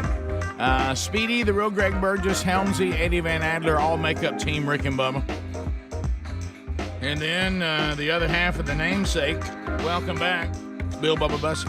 Rick, glad to be here, honored and privileged, and Rick, I love the charity charge segment. I know you do, buddy. And I know today just a little bit of disappointment, but not. What do you mean? Well, there's no food here. What? There's no food? No, there's no food. I just wanted to make you aware of that. Did you make Tim mad? No, I didn't upset Tim. I think Speedy did, but he kept asking for the same service to his house. Yeah. It is. Well, let's face it. I could use to miss a meal. Well, Bubba, let me tell you something. If there's any concern about whether you're going to make it or not, we all feel very good about your chances, unvaccinated or not. Right. Let's talk charity charge. Of course, the participating Buffalo Wild Wings locations. We do one Monday a month, and on that Monday, 10% of all the food sales goes to the chosen charity of the month. And these are locations in Alabaster, Birmingham, Gardendale, Tuscaloosa, Hoover, downtown Birmingham, Trussville, and Pell City. And Tim Spencer is the man. Tim, welcome back to Rick and Bubba. Morning, fellas. Thanks for having me again. Well, we're glad to have you on, and first of all, give us kind of an update on life of Buffalo Wild Wings. How are we doing? There's something Greg and I are always wanting an update on. So tell us what's going on. The 8 current stores are doing very well. We're starting to see some staffing come back, so we're starting to be able to open a few more areas of our dining room. Football season's done well. The Braves in the playoff doesn't hurt a thing in this area of the country, and we've got a couple under construction. And I think we're looking, like I said, sometime during bowl season, we're going to see one in the good city of Oxford, Alabama. Well, we've been waiting to. OXFORD. Hey, Get the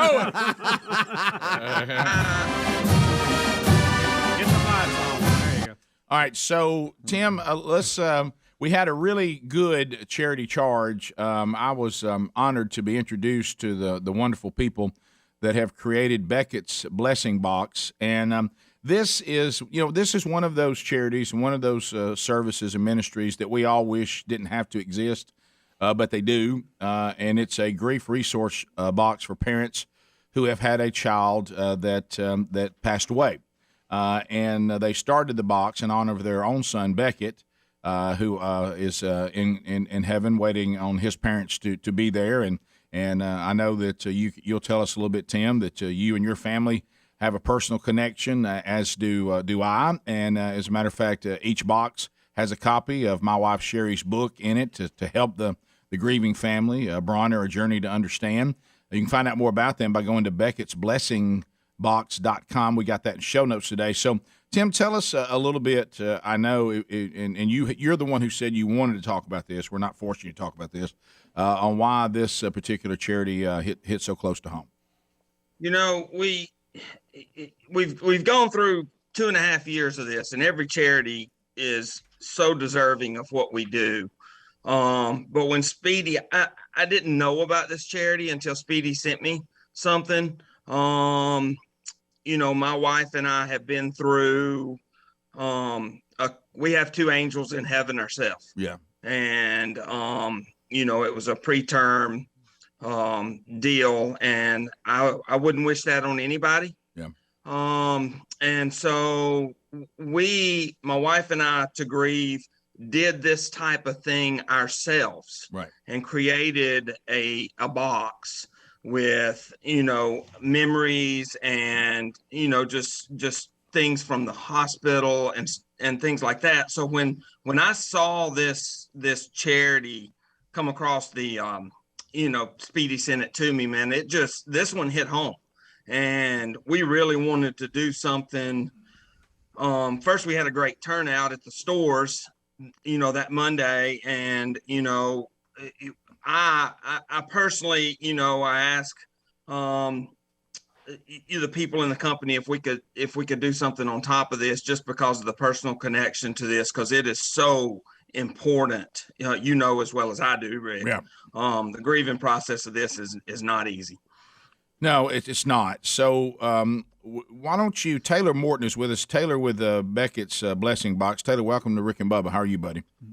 Good, man. Thank you guys for having me this morning. Thank you. Well, thanks to you and your wife for, when you go through something like this, and Tim can tell you that, I certainly can tell you that, and you and your wife know this.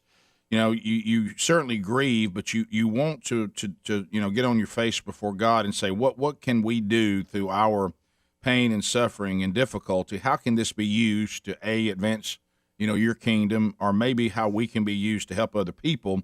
And I know you guys can agree that the many times that what we've been through, someone says it helped them, that's kind of like salve on that wound. I mean, it helps heal.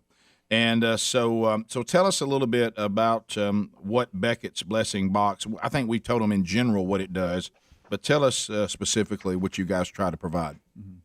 Right. And guys, first off, Tim and Rick and Bubba, thank you guys so much for, this charity charge and everything, because you guys really helped us not only with being able to pay for the boxes, but man, the day you guys announced it, we had 25 boxes requested just like that. Just it shows the Rick and Bubba Army and the Rick and Bubba reach. And my wife and I, we lost our son on the 21st of March, and we were supposed to go in and be induced on the 22nd. So it was within hours, and the doctor seems to think that it happened on the way to the hospital. But in the hospital, and when we got home, people just started sending us resources. Kind of like Tim said, we, kind of just started collecting these resources. And we said, man, wouldn't it be cool if we could some way honor our son, keep the legacy alive, but more importantly, point people to Jesus and let them hear the gospel, and then help them kind of walk through this tragedy that they're going through. And so we started creating this idea, and we said, why don't we call it Beckett's Blessing Box? And over the few weeks after everything happened, we got books. And then one thing my wife got that she said that was really important. Yes, we want to send resources. We send, lots of books, and including Bronner's book.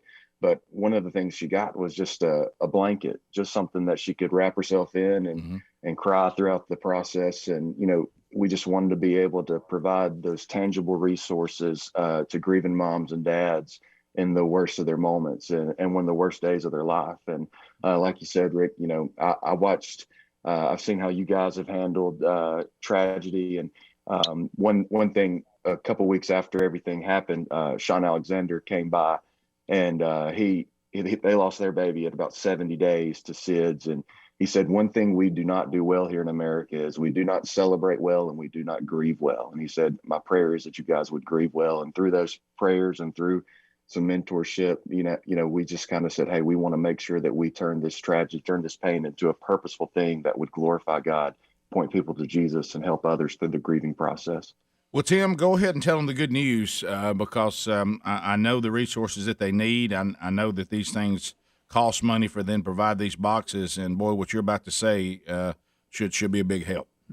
Well, the stores, like I said, there was a good turnout, and 10% of the sales turned out to be about 3,400 and some change. We always round up, so the donation would have been 3,500, but we just knocked it up to an even $5,000 and sent it in. And man, I do hope that helps just a ton. Man, thank you guys so much. It helps tremendously. And, the boxes, we want to make sure the boxes are excellent. And, with that kind of money, we can make sure they're excellent and make sure these moms and dads get a great resource when it shows up on their doorstep. Taylor, thank you for what you and your wife do. Again, it's Beckett'sBlessingBox.com. We wish that there weren't so many people that need these, but they do. But I'm also thankful that you guys have sacrificed, and now, Tim, you guys have worked to fund it, so this resource is available. So thank you very much, Taylor and Tim. Thank you very much for what you guys continue to do. Thanks, you guys. And then coming up on Monday, and Greg, this is one that you brought to our attention. On Monday, October the 25th, Vanisa's Foundation will benefit from the charity charge, and kind of similar.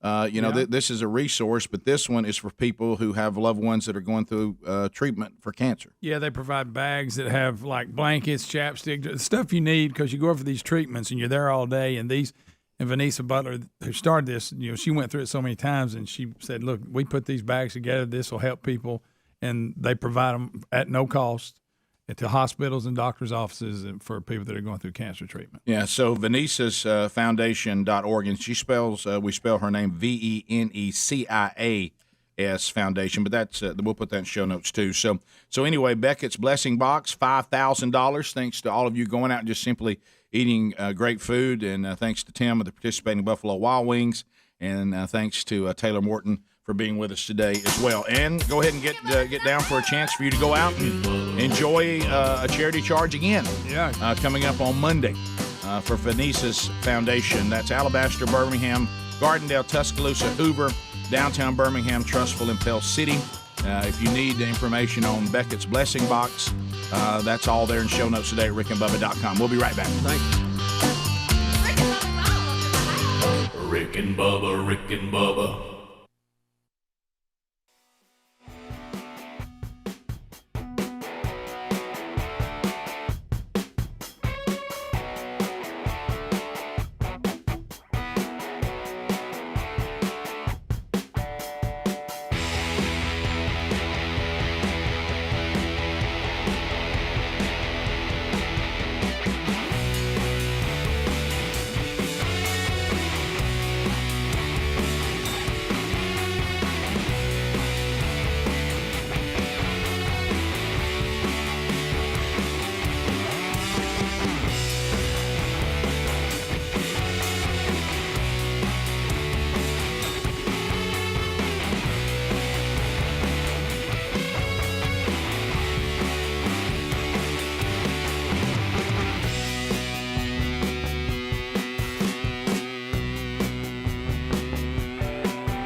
22 minutes past the hour, the Rick and Bubba Show. All right, so as we make our way back, when you look at the evolution of this Let's Go Brandon thing, oh my God! I mean, it goes all the way back to the Saturday race at Talladega, and a driver named Brandon, some dude named Brandon Brown or something like that. Yeah. And so we Brandon Bubba Bussy. So we have some color commentator of some kind. Brandon Brown is correct. Here's the Talladega crowd doing this chant that people are doing, and it's very off color. And it had been going on weeks message to prior Joe to Biden. that in sporting events and Yep. all this. Oh. And it's going on at Talladega, and the person who is being interviewed hears it and tries to say the crowd is saying, "Let's go, Brandon." Yeah, they were one of the commentators was saying when they heard this chant that's been going on, as Bubba said, at large gatherings everywhere, sporting events. Oh, look, they're saying, there it is, Bubba. This is when it happens.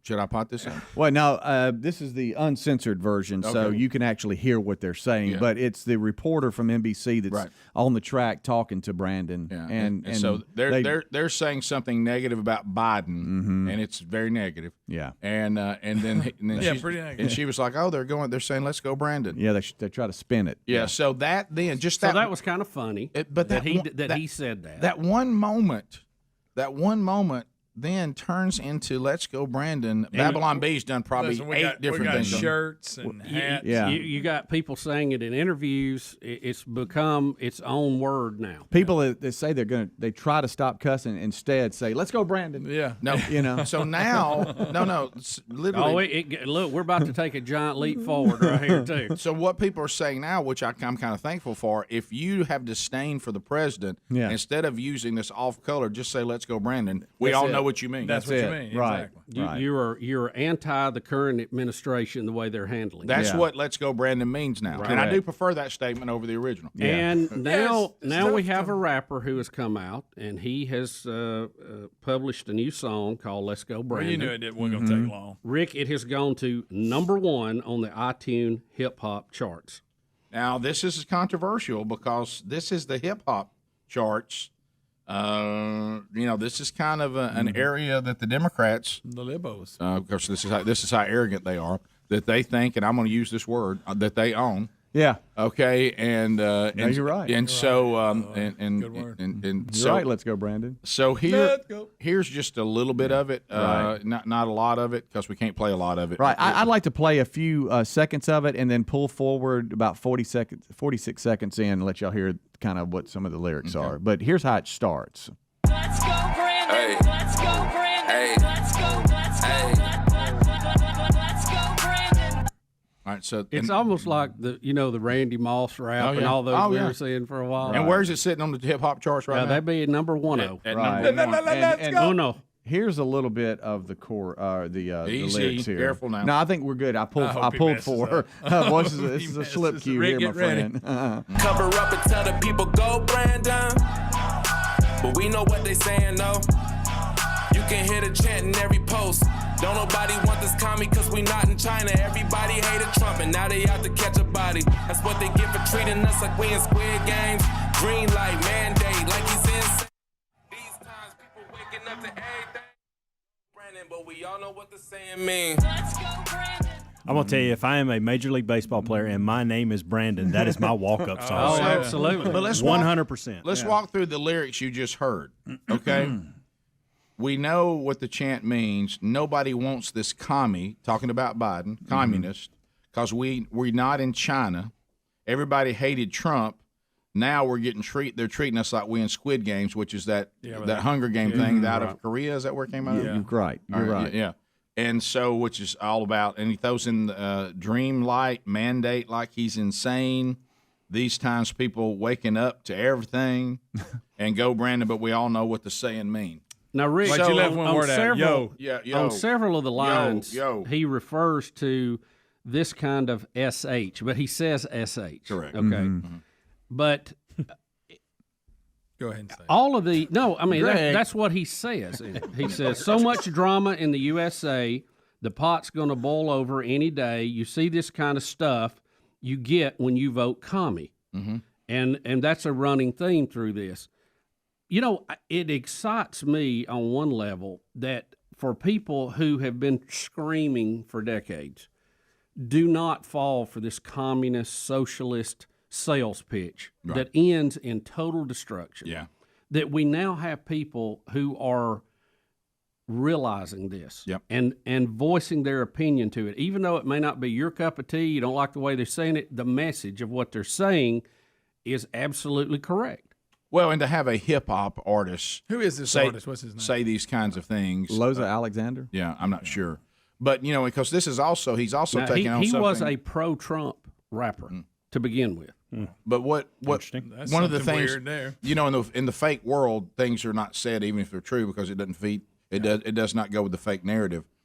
The black community, they also, just in general, have a very, very cautious approach to a vaccine being mandated. Mm-hmm. And the numbers in the black community, now you're never going to hear this because it doesn't fit the fake world.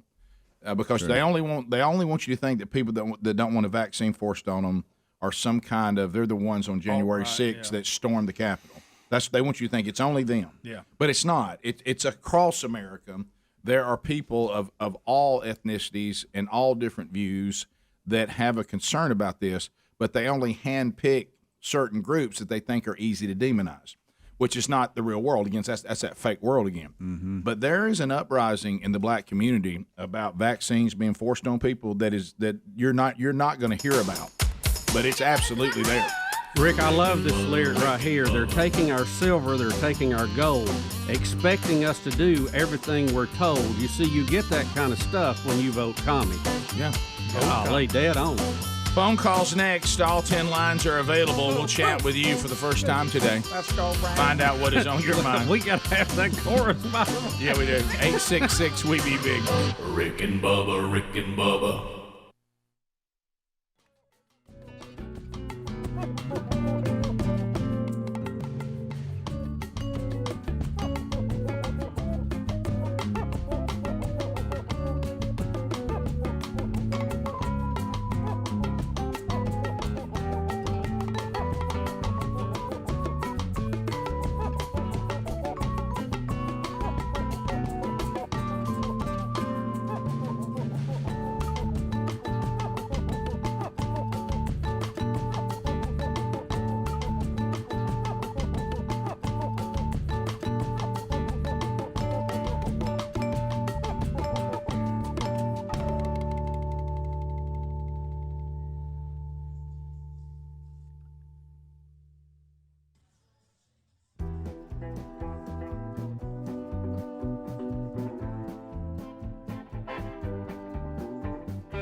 35 minutes past the hour. The Rick and Bubba Show. All lines available. And we're about to go to the phones.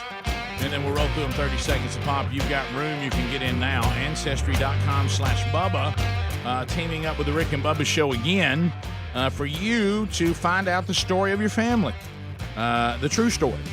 And guys, some of the emails we're getting on what people are finding out, including like we had one the other day, somebody who discovered their own biological father, and they were incorrect in who they thought was their biological father.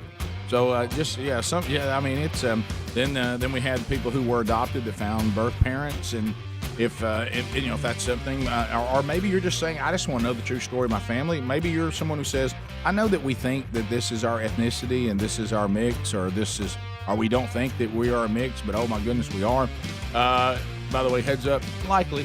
But anyway, go to Ancestry.com/Bubba and get your free trial and that Ancestry DNA kit. You'll have access to their billions of records that are available to find the story of your family, because ultimately the story of your family is also the story of you. Ancestry.com/Bubba or rickandbubba.com under the sponsors. But let's go to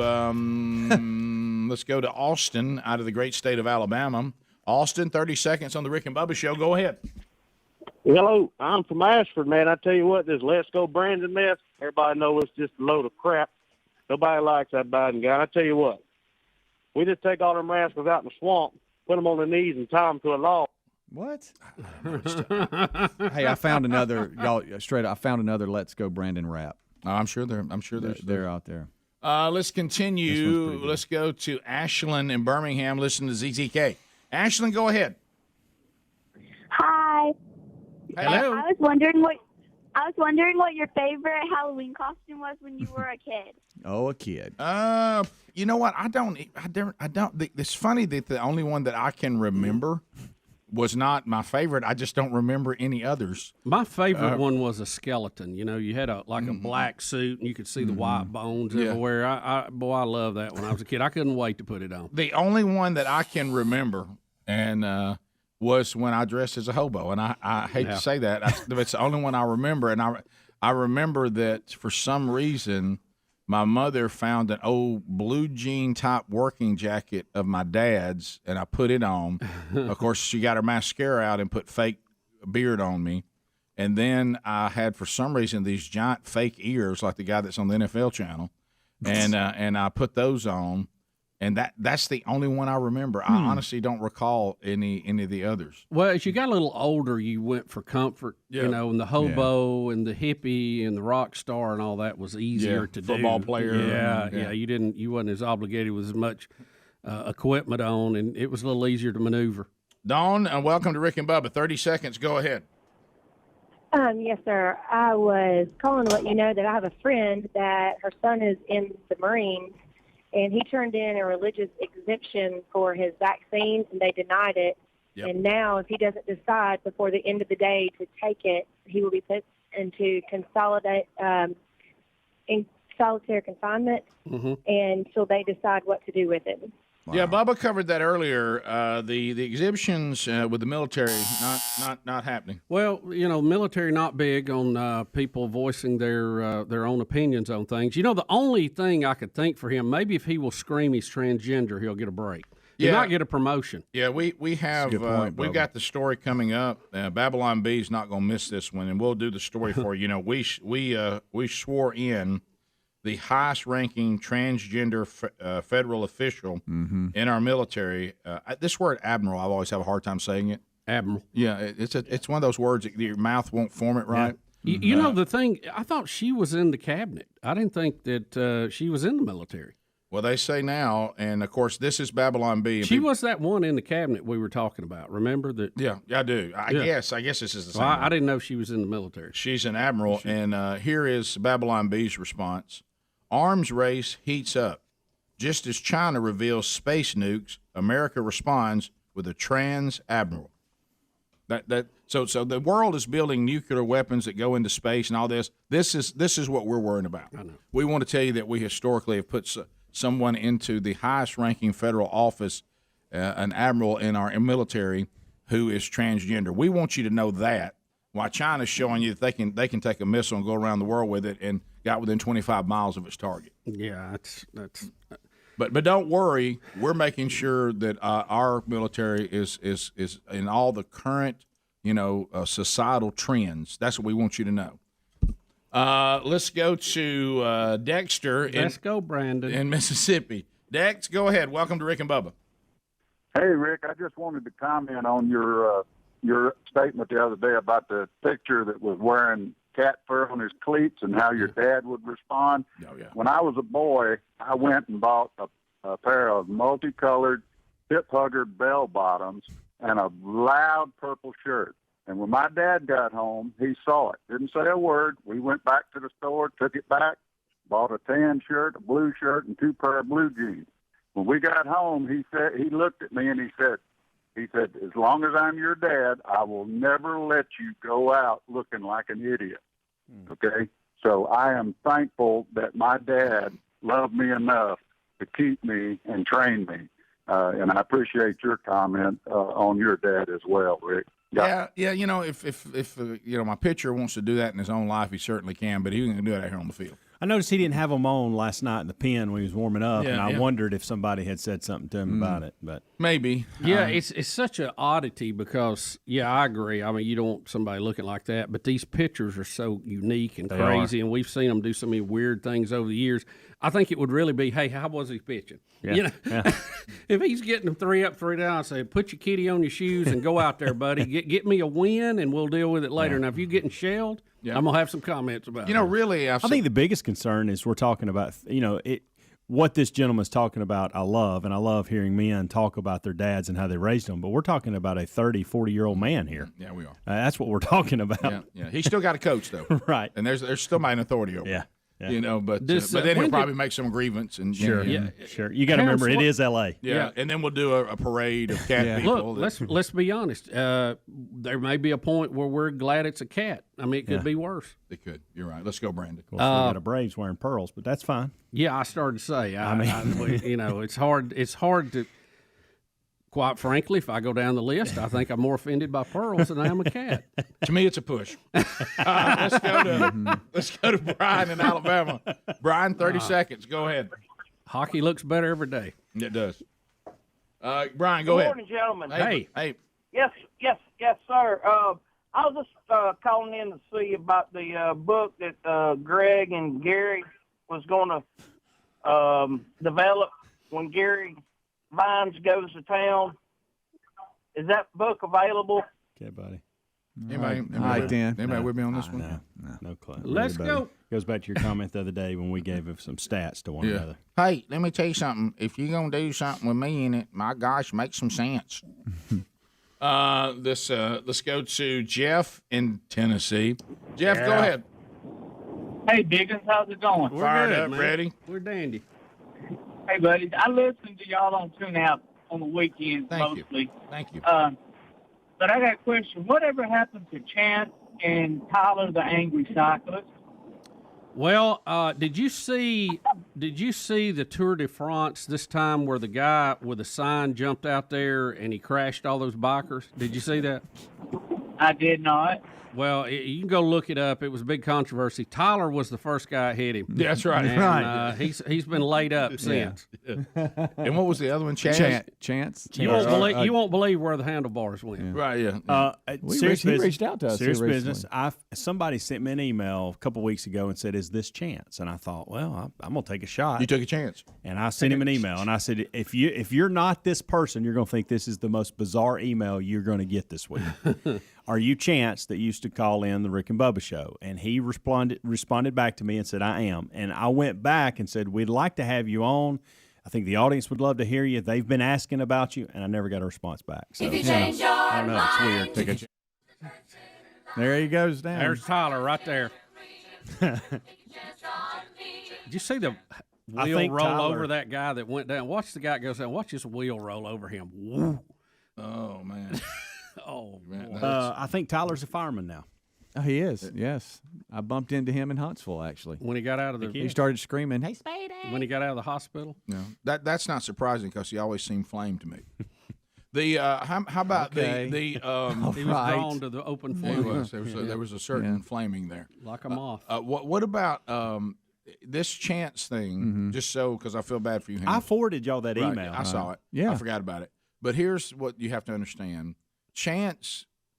There's this little category, almost like a little prayer box that we put the unexplained Rick and Bubba stuff in. Yeah. And I have to take Chance's departure of the show and his resistance to a relationship, and I put it over there, and there were Paul Thorne. I don't know what happened. I think that's great. No, That is great. No That's a one's great ever explained it to me. there. Rick, the Paul Thorne is definitely number one. Yeah, right there. It's a Chance is number two. These are unexplained Rick and Bubba mysteries, and They both seem polite until you ask them to come on the show, and then they don't respond. something happened with both of them that they won't tell us. I know. And I say this anytime I've ever did counseling with anyone. I can't help you with a problem that you won't tell me about. Yeah. I can't resolve it. We'll be back. Rick and Bubba, Rick and Bubba.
of gravy, please. Rick and Bubba, Rick and Bubba. Ooh, it brings me to my knees. Rick and Bubba, Rick and Bubba. I can't start another. 9 minutes to the top of the hour, the Rick and Bubba Show. 866 We Be Big is the number.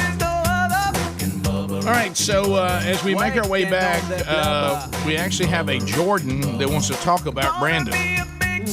So on the line. All right, Jordan, fire it in there. All right, Jordan, you're on. Go ahead.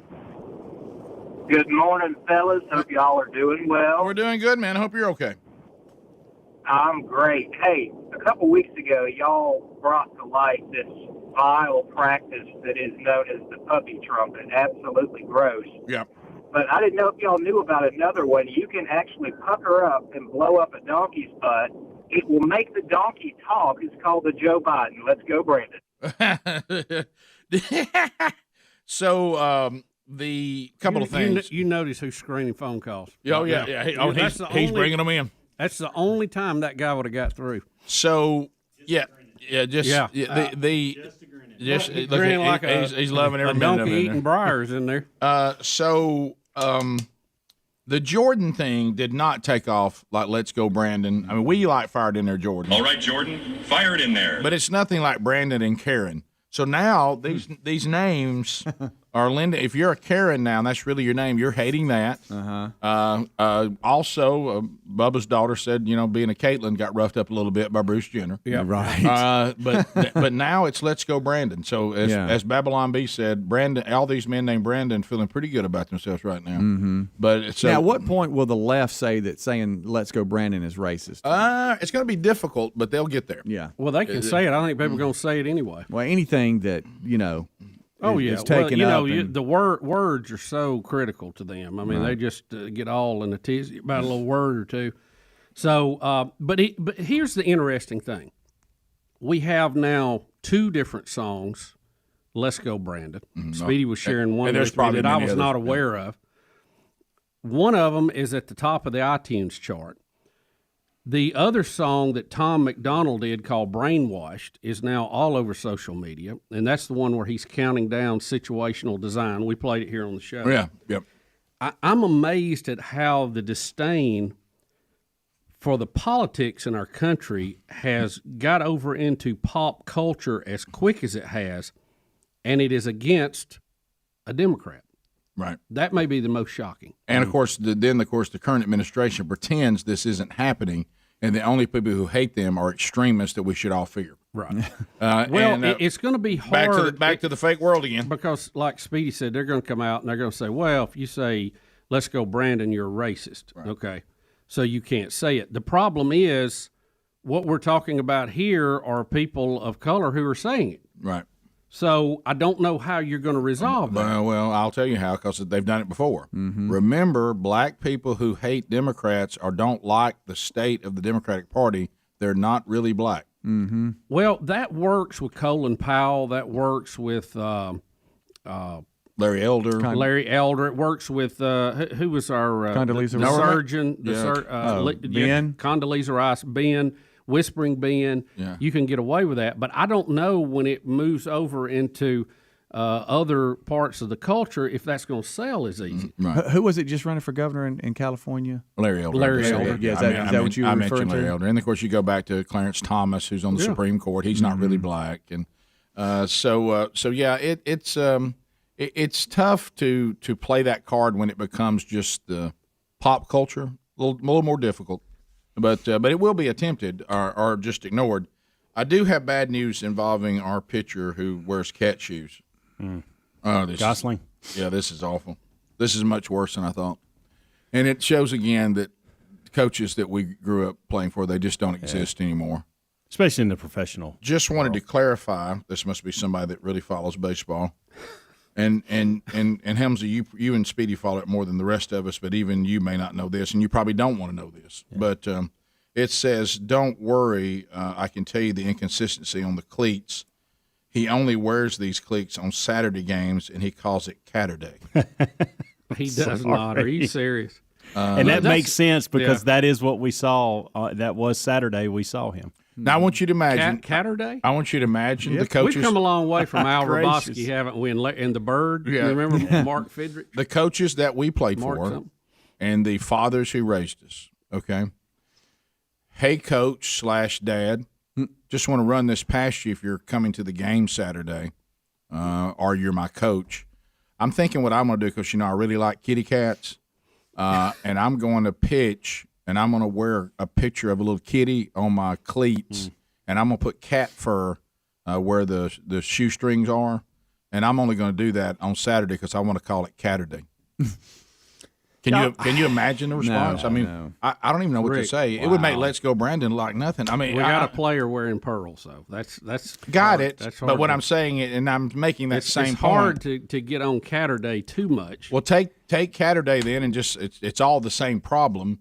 Hey, Dad. Hey, Coach. I'm thinking about wearing Mama's pearls when I bat Saturday. I would like to know. It would try any of those. It would help all of us if Dave Roberts, the manager, had gone to Gonsolin and said, "Hey, here's the deal. We don't like the cat thing. It creeps us out, and I really wish a player of mine was not doing this. You're not above the team. Let's act like professionals here. No reason bringing that out on the field. Keep in mind, and Gonsolin, because you can do pretty much whatever you want to. It seems like in Major League Baseball these days with kind of stuff like this, could have had the right to go, no, Coach, I don't. And we would all hate that. But I wish it would have been addressed. But I wonder if Dave Roberts has actually tried to address just the conversation. I would like to know. Now, how's he doing though? That may what's the performance situation? He's not bad. But remember, I was guys. They won 106 games this year. Not a bad ball club. He had a big part of that. I was raised by and in high school was coached by a man that wouldn't even have the number 1 available. You couldn't even wear number 1. Of course, that's what I wore. But that's fine. Because nobody out here is number 1. Yeah. Okay, I want you to think about that. Now, can you imagine me rolling How would up? he feel about 0? Listen, could you imagine me walking up? Because I didn't choose that, by the way. Talking about wearing my mama's pearls or having Catterday. Oh, Rick. Can you just even imagine it? No. I mean, I'm almost afraid to even discuss the scenario of it. Fake scenario. Rick, when I was playing baseball, you would be shamed beyond belief, starting with the coach. You wouldn't even need the coach, yeah. If you had your hat on wrong. Right. Oh, yeah. You're right, by the way. If it was kicked back too far. Yes. You would, I got that one time. The coach, you didn't put it on backwards. Oh yeah, the coach. We're not even talking about that. I know. That wasn't even debate. Yeah. I just mean down low or slightly tilted back so you could see. Yeah, I think we've and some of those things I look the coaches back and I played for, my dad would have set the cleats on fire. And some of those things I go, you know what, that was probably over the line, but we learned our lesson. But we've gone way too far the other way. Right. But that's what happens when there's a slippery slope and you let the, no pun intended, cat out of the bag. Well, this happens. Do you know why the coaches and the dads that we had did those things? So you think they were being unreasonable, like you just said.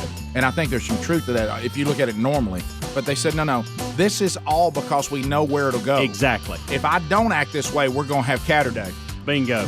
They know the slippery slope. They were smart enough to know it. Rick and Bubba.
Hey, guys, thank you so much for listening to the Rick and Bubba Show or watching the Rick and Bubba Show, either listening on our podcast archives or watching us right now on YouTube.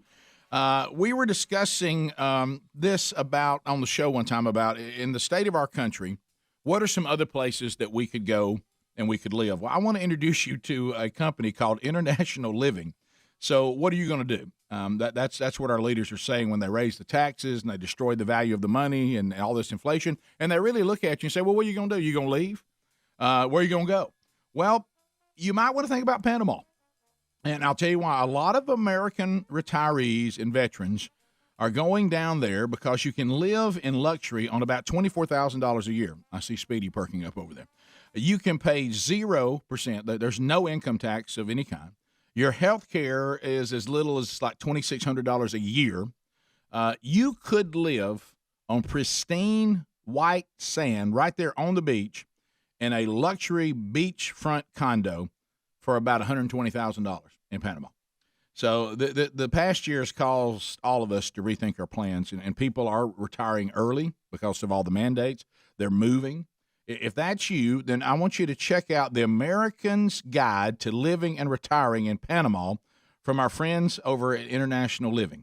Now, it's 100% free for the Rick and Bubba audience, okay? So you can go check all this out. No charge for their service.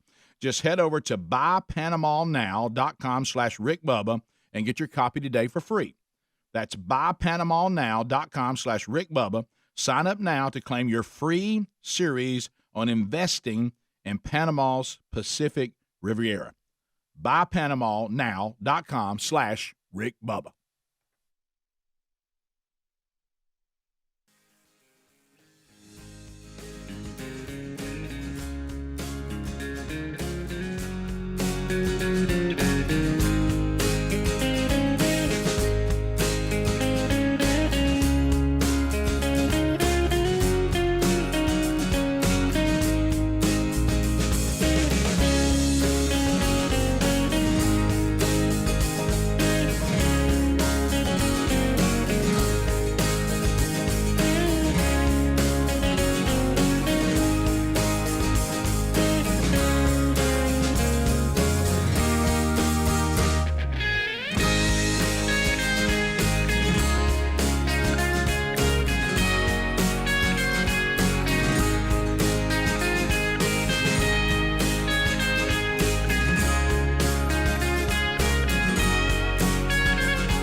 Cannonball World Tour will be announced on this program. And the Rick and Bubba Army has played a role in some of the cities that will be hosting Banana Ball. We'll talk to the founder coming up this hour, so be listening for that. Speedy, the real Greg Burgess, Helmsy, Eddie Van Adler, all here. And welcome back, Bill Bubba Bussey. Rick, glad to be here. Thank all of you for joining us. Walking together through the... Well, we were trying to talk about it on the fly, Adler Video 4. And we'll actually watch it and listen now. So, Rachel Levine, I think, is the name that this person prefers, who is transgender, a biological man who is living as a woman, or is it the other way around? I'm not. I guess if it's Rachel Levine, it must be biological man identifying as a woman, and now has been sworn in, and we have that here as the first openly transgender 4-star officer across the uniformed services. And I think I've got the answer to what this is. Okay, all right. So here it is. But I state your name. I, Rachel L. Levine, Having been appointed an officer in the Commissioned Corps of the U.S. Public Health Service. having been appointed an officer in the Commissioned Corps of the U.S. Public Health Service. In the grade of Admiral. In the grade of Admiral. Do solemnly reaffirm. Do solemnly reaffirm. That I will support and defend the Constitution of the United States against all enemies, foreign and domestic. That I will support and defend the Constitution of the United States against all enemies, foreign and domestic. That I will bear true faith and allegiance to the same. That I will bear true faith and allegiance to the same. That I take this obligation freely. That I take this obligation freely. Without any mental reservation or purpose of evasion. Without any mental reservation or purpose of evasion. And that I will well and faithfully discharge the duties of the office upon which I am about to enter. That I will well and faithfully discharge the duties of the office upon which I am about to enter. So help me God. So help me God. So help me who? Yeah, I know. So help me who? Is that not the? Yeah. What is it? The medical? What is yeah, it? okay, What's the Rick, title? this is what it is. General. This is the here. Surgeon Admiral, I guess. Yeah, I've got your official But we've answer seen for this that. person before. Remember? Yeah, She she's was in the waiting to be- cabinet. She's in the cabinet. This is now being affirmed. I got it. This is the U.S. Public Health Service Commission Corps. It is a uniform service, meaning that they have a uniform and a title, similar to the military, but not a military branch per se. The other uniform service with non-military role is NOAA, National Oceanic and Atmospheric Administration. So this is a service group, not military, but they're designed like the military. They get a uniform. They get a uniform and they have rank. Just like Surgeon General. Yeah, it would be similar. Yeah. Same deal. Remember, C. Everett Koop always had that uniform. I think what I'm landing on. If I was the Surgeon General, I'd wear my uniform. And Coop was funny because he'd wear them white shorts. Yeah. And he didn't have the legs for and it. that Amish and, beard. he had those socks that had to be held up, with the little clips and all. Well, you wore your that was a little you wore your honorary doctorate. You're not you didn't really get a doctorate, but you got an honorary one. Yeah, and you wore it. Yeah, right. Yeah, right. You had your little suit on and all that. Right. Yeah. That's a little different than this, but well, I thought you said that this person isn't really military but has a uniform. Well, I'm just saying they are in this service. And they get a uniform in this service. And they have a uniform in this service, and they have rank in this service, but they're not a military service. It's kind of like an in-between, if you will. So they're commissioned by the U.S. government, but they're not a military service. But they wear a military uniform. They do wear uniforms, it looks like. Is it a military uniform? It is a Public Health Service Commission uniform, right. Just like NOAA has uniforms. I didn't know NOAA had it. Yeah. The people put the weather radios on. I didn't know they had uniforms. I'm not getting that service. I thought it was interesting that Rachel said, "So help me God." Yeah, I what was what was the hand on over there? That wasn't the Bible, was it? I don't know what it was. I don't know. What is that?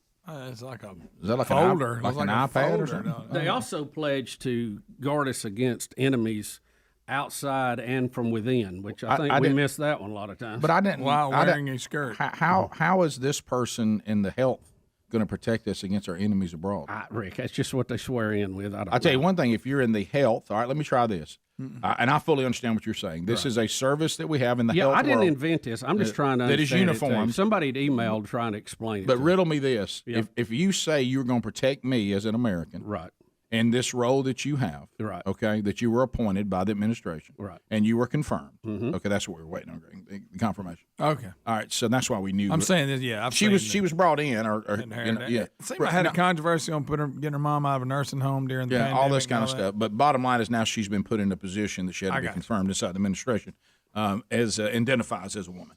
So biological man, not a very attractive woman. and really voice still a little low, frankly. Yeah. But Basically looks like a man with a wig on. Go ahead. But anyway, Does. But anyway, if you're going to protect me That from, one's not going to confuse anybody. would you agree if you're a high-ranking health official? Am I Right, okay with that right. term? Yes. Okay. Yes. So the border's wide open, so I'm not being protected because disease is coming in. Right. So you're really not protecting me, right? In a pandemic, does that feel protected? We're battling a pandemic. Right. Yes. And this person just swore that they would protect me from even enemies from abroad, right? And you say, well, how does a health official do that? I would think protecting us from a disease would be one, right? Yeah. If you're a health official. You're probably overthinking swearing in, but yes. But right? Yeah. Mm-hmm. Well, we all know that if you're claiming the pandemic's going to be the end of time, you got the border open, but that's stupid no matter who's in charge. Right, right. But Come on. Yeah. But anyway, so there you go. There's America, and I'm not real smart. I ain't stupid. Right. There you go. Also, in the politically correct world, Netflix CEO Ted, how you say his name? Sarandos? Yeah. I'll go with Sarandos? that. Sounds good. He admits and regrets about the way he communicated with staff because, he's got a big walkout now, Mhm. organized by the LGBTQ and then the plus sign. I guess that means anything else you want to add. Or you can identify something that we don't even know how to even say it. This is over the Dave Chappelle special, which we talked about on the show.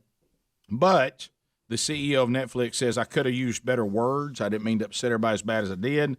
But I still stand by that I'm not going to cancel Dave Chappelle's special or not let people who make their own choice to watch it and listen to it. And Greg, you said, and I haven't heard the words, that and I know I hear this a lot with things people get mad about. If you'd actually take the time to sit down and watch the special and listen, you probably wouldn't be that offended because the points that Dave Chappelle is making. You gotta listen to what he's saying. But remember, Greg, Dave's hard to get through all the. No, but remember though, if somebody tells me I should be upset these days, even if I'm not, I go before I know it. I'm walking to work, carrying a sign. I'm in the middle of some protest, even if I don't even know what it's really about. Yeah. Because people just tell me I should be upset. And the theme is all the violence against these type of groups all around the country. Like he's promoting it, and there is nothing in that show that promotes anything like that. Nothing. Here's what he said. He said, my stance hasn't changed as far as the right for Dave Chappelle to have his special seen or heard by whoever wants to. I can tell you that I messed up those communications in two ways. One of them was I should have first and foremost acknowledged in those emails that a group of our employees were in pain, talking about any LGBTQ plus sign, and that they were really feeling hurt from a business decision that we made. And I, instead of acknowledging that first, went right to some rationales. And so, first of all, I'd say those emails lacked humanity, in which I like to, and I do generally communicate with our teams. And he's saying, I don't apologize for my stance. I apologize by the way I worded it. Yeah. And it's a very popular show, so I'm sure he's going to keep it running. But yeah, but that's go back to what we just said. See, this is back to the fake world again. We just told you that Let's Go Brandon is popping up in hip-hop songs and all kinds of songs and is moving to number one.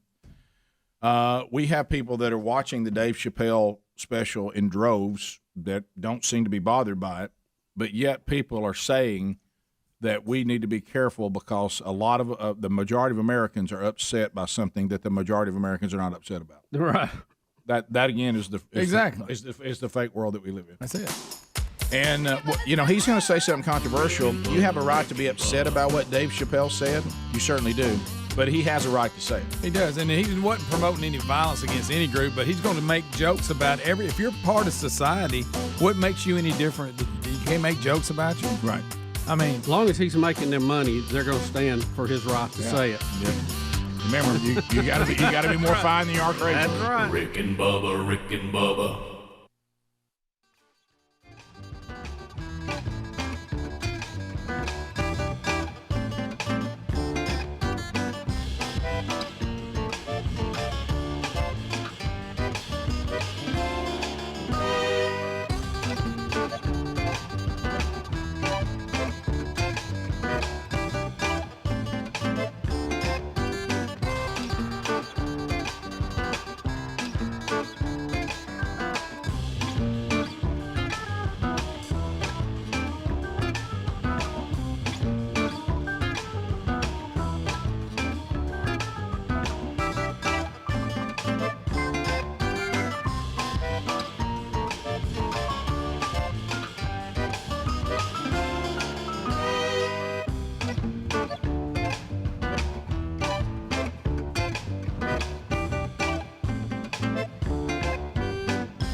the gravy, please. 21 minutes past the hour. O'Reilly Auto Parts upcoming events today. The Wednesday Bible study happens live at noon Central Time on the Rick and Bubba YouTube channel.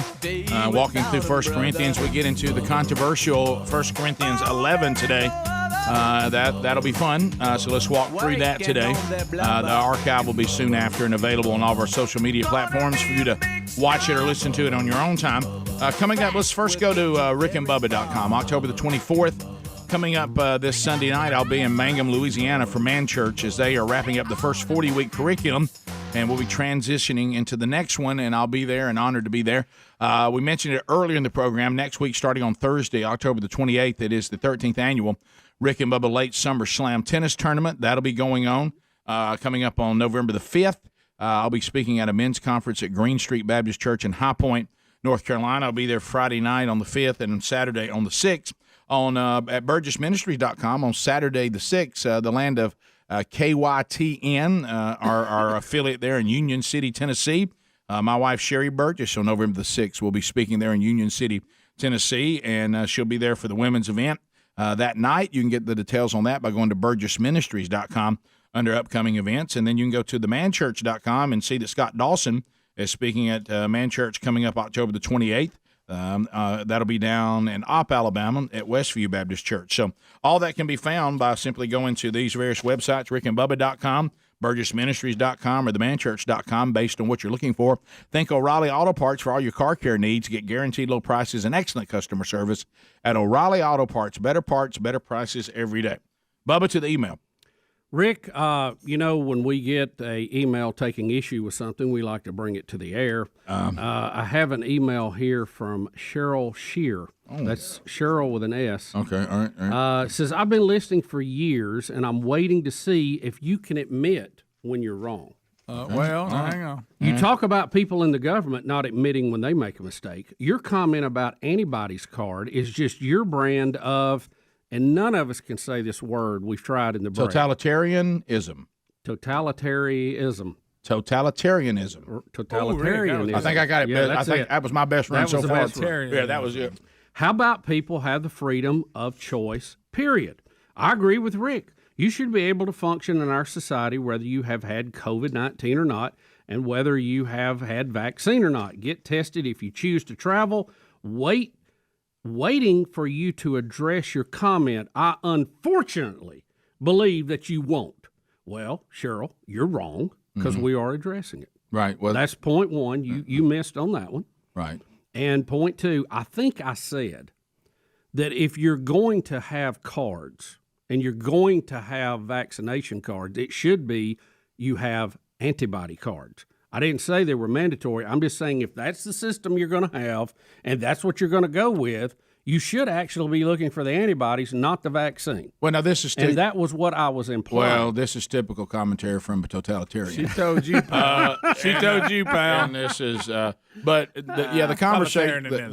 conversation was going, and I took it. And I knew when you said it that an email like that was coming in. Well, I knew when you said it. But what you were saying is, if a private place or your workplace or somebody says... And they're just tore up about having a card. Right. If you're going to be here, you got to have a vaccine card. Based on these science, you should be able to produce for them a natural antibody card, and it would be accomplishing the exact same thing. Right. That's what you were trying to say. Right. And that would be that would most of the times when I say something, it's what I'm trying to say. Right. Yeah. Did you have a little bit of a totalitarian tone? Yes. Yeah. Were you talking down? Yeah. I think I said if you're going to have those cards, have this kind of card. Yeah. Well, I wasn't chunking the whole system. I wasn't making because we've already been down that avenue. Yeah. But I was simply pointing out the folly in just thinking that a vaccine is going to be the answer, because if you don't have the antibodies from the vaccine, you really haven't accomplished the mission of the vaccine. Yeah. And the fact now, Rick, that we know they're saying you need a booster. So the vaccine obviously has a time limit that it's going to play out. 6 months, they're saying now, after your last vaccine, you need a booster. I'm going on 11 months with natural antibodies. That's all I'm saying. That's all I'm saying, Cheryl. The point I love you. Yeah, the bigger point you were making was if somebody wants, why does a vaccine card hold more weight than a natural antibodies card if we had one? if you're going to have cards for people saying this is my status for whatever this place is requiring, you should be able to say my status is natural antibodies, and I have just as much protection, if not more, than a vaccine. So if your concern is protection, I'm protected. And then the other option, which is what my wife has done, somebody asked you to take a rapid test, and you do, and it comes back negative, and you're allowed to go. Yep. What we're saying is, if I'm you've about got, to have to deal with that too. If you've got rapid test and you've got vaccine card, why not have something that indicates natural antibodies? Yeah. Really, I the mean, vaccine that was what that was the So point. basically, she put Bubba in his place. Yes, vaccine is just a mid-step. I mean, the end goal is can you fight off the infection, which means antibodies. So it just seems like it's ridiculous to check for vaccine status. You ought to check for antibody status. That is that's correct. your goal. Yeah, it was just a scientific point, is all I was making. But boy, it just reeked of totalitarianism. Cheryl, let me be clear, and let me underline this, and let me underline it in bold letters. Okay, Cheryl, I want you to be free. I want you to have all the choices and abilities to pursue happiness that this great country allows us, and I hope everybody's happy. I want them to have joy. I want them to be happy. I hope they all live. Fulfilled and passionate lives, and that they get their act together and they realize where it all came from and get their eternity together. That's my hope for everybody. Oh, there you are. That's it. Hey, there you That's go. it. There you go again. That's it.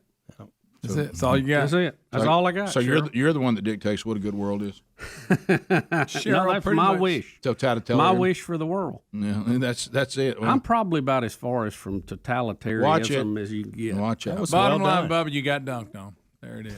That's it. Cheryl dunked on. Cheryl, thank you for putting me in my place. Why Bubba crying? Because he just got dunked on, Rick. I don't know if you saw it. I did. I forgot how funny that was. No, it was fantastic. Cheryl, I'm sorry. I didn't mean to offend you with my totalitarianism. Can I tell you this? The minute you said card, I knew that was coming. I'm surprised you don't have more of them. Well, I probably do. I just haven't got to. Right.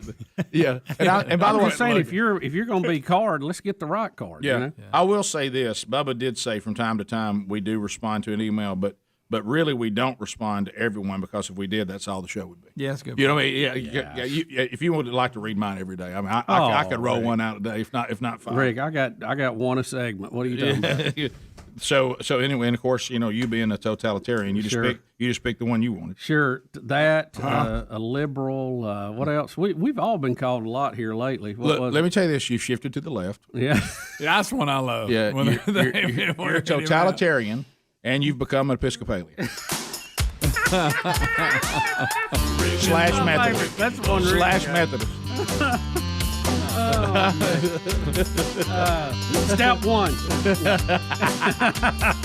Ricky's a rhino. He's a bit of a. We'll be back.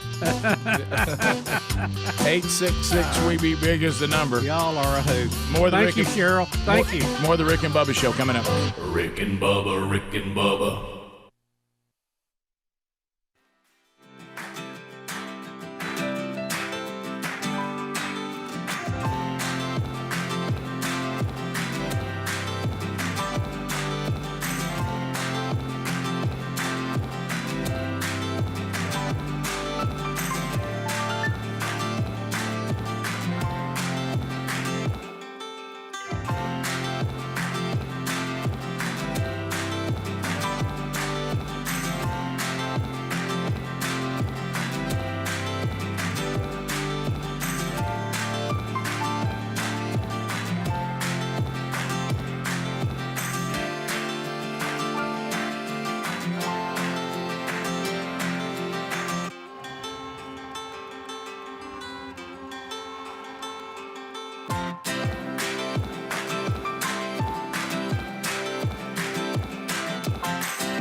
35 minutes past the hour of the Rick and Bubba Show. From the Broadcast Plaza and Teleport, thank you for being here today.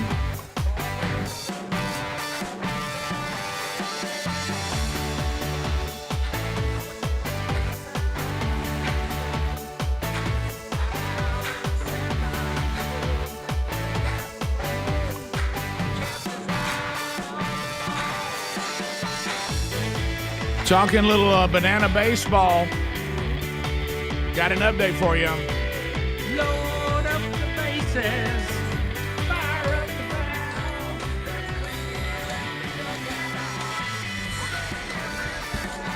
Yep, banana ball may be coming to a Rick and Bubba city near you.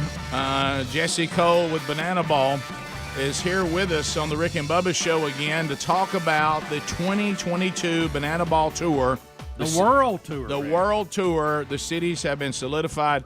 Jesse, surely y'all use that song on Banana Ball. If not, guys. yeah. If you need to use that. I mean, you got to have that at Banana Ball. It's actually a band that we were connected with. We really thought they were going to explode. They ended up disbanded. And you know how great team. You know how the record industry happens. But anyway, that's Whiskey Falls. Load up the bases. Love it. We'll bring them back together. Yeah, that's good. All right, so you came on a podcast, came on the show. We kind of introduced Banana Ball to the Rick and Bubba audience, and we encouraged them to respond if they wanted to see Banana Ball, which is a style of baseball that is unlike any other. It is a fan favorite, and they have responded. That's an understatement. You guys made this happen. Birmingham, we heard from hundreds of people, and Birmingham wasn't on the radar. And now it's our final stop of the tour at the Rickwood. So you guys and your audience made this fired up. Well, so tell us about 2022. I know Banana Ball came out of the gate. It was awesome. You know, we've all tried to work through the pandemic. Sports has finally kind of made the decision. We're bringing fans back. We think that we've learned enough about the pandemic and about the virus that sports can happen. Outdoors really seems to be no problem at all. So Banana Ball is going to happen in 2022. So tell us the cities that should start getting ready. Yeah, we're opening up the tour in Savannah, then heading to Daytona, then Montgomery, and then going to West Palm, a Major League spring training home, then to Columbus, Georgia, and then finally at the Rickwood, America's oldest ballpark, is our final stop in April. So you got a couple of Rick and Bubba cities here, Montgomery and Birmingham, where the show does real well. And I know that the Rick and Bubba audience is fired up about this. Tell us again a little bit for people who did not hear the original interview that you did with us, what Banana Ball is about and why are people so crazy about it? Well, the Bananas are a circus and a baseball game breaks out with male cheerleading teams, breakdancing coaches, banana pep band, banana babies, and it's an absolute circus. Banana Ball, as we had so much fun talking on your last show, is hopefully the world's most fastest, entertaining baseball game. So literally, it's a 2-hour time game. Batters can't step out. Batters can steal first. There's no bunting. And if a fan catches a foul ball, it's an out. And so our last game we played Banana Ball, hour and 48 minutes, and it was craziness. And we can break the rules when we're making up our own rules, which is great. You know, one of the rules, you had made several changes to the baseball rules that you thought were going to make it more fun, and I think the fans are agreeing. But explain the time limit, and at the end of the game, if you don't have a winner, you hadn't completed, because I think that's one of the most exciting parts of this. Yes, the showdown where we pull everyone off the field except one fielder, and it's pitcher versus hitter and one fielder, and the hitter has to score. So, you know, it's wild. You have plays at the plate. And similar to that, how we eliminated walks in baseball. Walks are boring, so now they're a sprint. On the fourth ball, the guy has to run around the bases while they're throwing the ball to every position player before it's live. You just take the most boring parts and just make them more fun. You have taken baseball and said, yeah, let's just do the parts we all like. And the parts we don't, they're out. And you did tell us the last time we talked, be careful now if your team, the one you're pulling for, because the Bananas, are they going to continue to play the same team, or we still just got the two teams? They're playing the Party Animals, which are a crazy group of guys as well. And so the Party Animals have developed their own little fan base in the cities. There are some people that come and pull for the Party Animals. Most everybody pulls for the Bananas. But be careful because we don't like that. Yeah, be careful because if you are for the Bananas, and one of your guys hits a foul ball and you catch it, then he'll be out. So, now if a party animal hits a foul ball, you want to catch it, so they'll be out. And that happened. That happened at one of our games last. A guy literally caught it with Bananas were rallying at the end of the inning, and a guy caught it to end the inning. And our fans started booing him like crazy. We brought the police over to kind of almost escort him out of the stadium. It was quite the scene. Yeah. So let's hope that doesn't happen. But it's all part of the idea of just what rules can you break? How can you have guys enter the field different? How can you guys enter the batter's box different? Just that's what you can do when there's no rules, and that's what makes, I think, baseball more fun. I had a chance to get my oldest son on the Bananas team, but I was too late because I knew the kind of stuff you're looking for. And he played, a little bit of all the sports, but was mainly a football player, but it wouldn't matter. But when he's actually an actor, and one of the things that he got a part for, he learned to walk on stilts. Mm-hmm. And I was like, you got to hurry. And then of course y'all get the stilts guy, and I said, well, they've already got one because the fact that he was an athlete, he can walk on stilts. I think he would have got on the team if he'd have got to you quick enough. Well, can he see? We had a guy show up in our tryouts, and he's like, "I got stilts." I go, "Can you hit in stilts?" And he goes, "I've never done that." I go, "Well, let's try and see if you can make the team." And he started hitting line drives, so he made the team. So, can your son hit in stilts? If he can, he might make the team. That's a great point. I don't know. If you had a basketball team, this would be a no-brainer. But I don't see how they swing and don't fall. Yeah, I don't get. You're right. I will tell. He did fall once. It was bad. It was very bad. It was very bad. I'll tell him to work on that in case this guy needs a backup or this guy fades away and you need another one. Yeah. We're ready. We're ready for him. While you're having a lot of fun and you certainly change the rules and it has kind of a globetrotter feel to it, but the outcome is not predetermined, right? I mean, it is a real game, and who wins, right? Oh, completely competitive. Yeah. I mean, the Party Animals beat the Bananas twice last year, 2 out of the 4 games. So you never know who's going to win. The guys are all throwing in the 90s. They're all professional guys. We just, they might come up to bat and introduce themselves. And now batting for the Bananas, myself. Or we may have guys introduce themselves like Stone Cold and smash banana cream sodas and then pour them over themselves as they come to bat. So it's professional. We're just turning it into a little bit more fun each time. It looks like a blast. We're showing highlights right now. Where in the world did you find a yellow helicopter? There's actually a mosquito spraying helicopter in Savannah. It's yellow, so we reached out to them. That's like, where in the world? That's quite an entrance. How did Jesse get a yellow helicopter? All right. Jesse, it's scary because you've got the Major League playoffs going on right now. And, I mean, is it possible that in the future we're going to see baseball adopt some of these rules? I'm not sure, but I think whatever they can do to watch the fact that baseball games are now over 4 hours, people aren't paying as much attention. Yes, the playoffs, you got some great teams, and if we go back into September where teams are drawing less than 1,000 actual people in the ballpark, which was happening, I think you need to really think not just about making the games faster, but how do you have more celebrations, more entertaining? I mean, when our guys score the first run, the entire team runs out into the crowd and starts high-fiving and celebrating with the fans. Our dugout is empty after we score. People may say it's bush league, but the fans love it. Well, I think one thing you're doing, and I know the purists may not like it, but we've got a generation that has lost interest in baseball.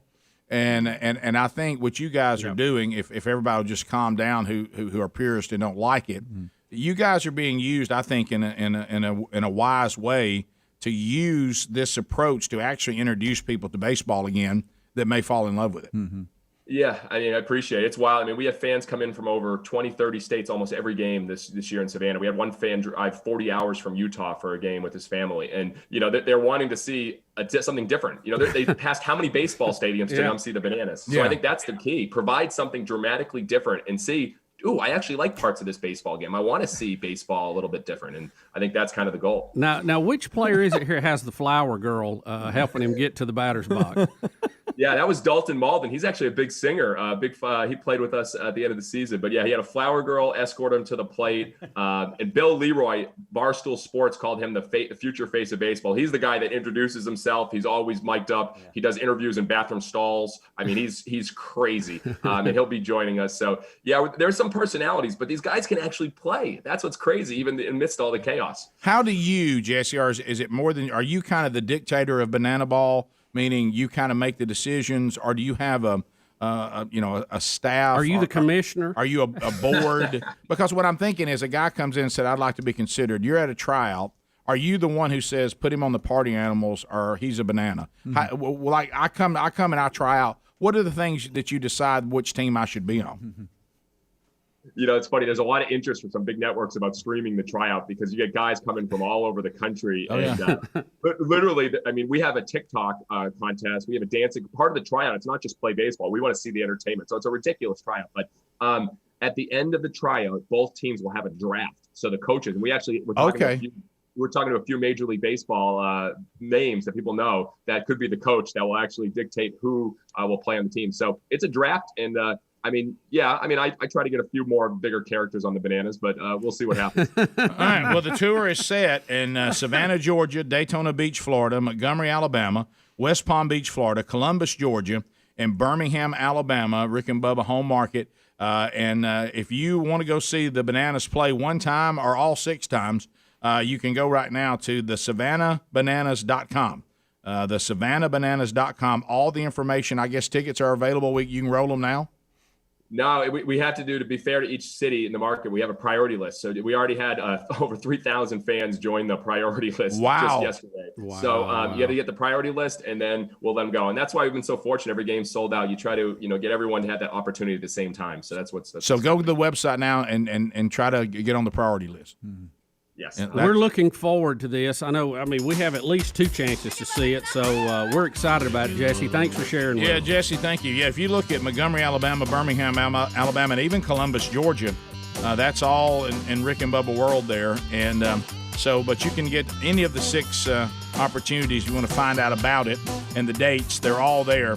Just go to the SavannahBananas.com, the SavannahBananas.com. It's in show notes, too. We'll be right back. Thanks. Rick and Bubba, Rick and Bubba.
8 minutes to the top of the hour, so the Banana Ball 2022 schedule is up.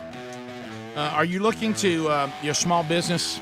You got a role needs to be filled? Maybe you're a big business. You've got a job opportunity you'd like to put in front of the best candidates? LinkedIn.com/Bubba will allow you to post your job opportunity for free because you're a supporter of this program.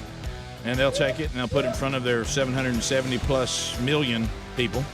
And you can use some targeting questions, and they'll take those from you. And they'll take out those targeting screening questions, and then they'll take this, mass group of people, and they'll kind of narrow it down for you through those targeting questions. And then when you get ready to interview the candidates, you only have the best of the best. There'll be no interviews that are a waste of your time. You will only be dealing with people that have been vetted out and know that they meet at least the basic requirements. LinkedIn.com/Bubba, the world's largest professional network, is ready to go to work for you, and you can post that first job for free by going to rickandbubba.com and looking under the sponsors button or LinkedIn.com/Bubba to post for free. All right, so Bubba, you remember this famous move and it's hard to imagine there was actually a movie at one time that was called Dirty Dancing. Yes. Yes. You can tell this was long before the Me Too movement. Rick, not to be confused with the Forbidden Dance. Yeah. By the way, is the Me Too movement over now that Biden's in? You don't hear about it much anymore. I know. Is it? Did the plight of women suddenly just overnight become resolved? But anyway, well, the leader kept smelling their hair, Rick. They didn't know how to take it. Right. So anyway, Greg, do you remember the movie The Lambada? I did. Well, The Forbidden Dance. The Forbidden Dance. Yeah. The Lambada. I mean, it all came down to this big scene where you had to make it under the bar to prove that you were right. So if you look right here, this is the back to the other movie, Dirty Dancing. It's this move where nobody puts baby in the corner, and right? she runs and jumps, and Patrick Swayze holds her by the hips up over his head. Right. And Rick, it has been Bubba mimicked. did Adler like that. It's been mimicked, and it has been memed, 1,000 times. And there are so many YouTube video clips of people trying this and their terrible fails. Peyton Manning and Odell Beckham did it in a commercial. Rick, I have seen so many wedding things where people go crashing into tables and cakes and punch bowls who try this. It's Eli Manning. I'm sorry. Eli Manning and Odell Beckham. Look right there. You remember this? Right. So now we have a video of somebody trying this, and it goes really, really bad.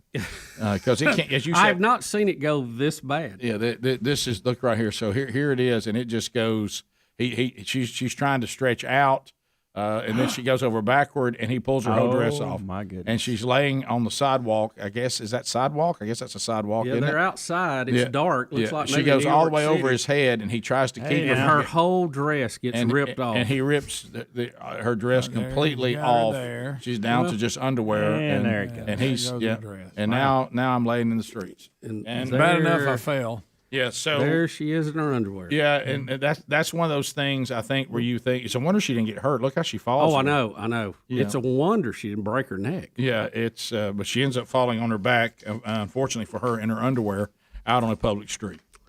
Well, you there's a lot of comments with this. I'm trying to not say any. But, well, the name of the movie speaks for itself, and so there you go.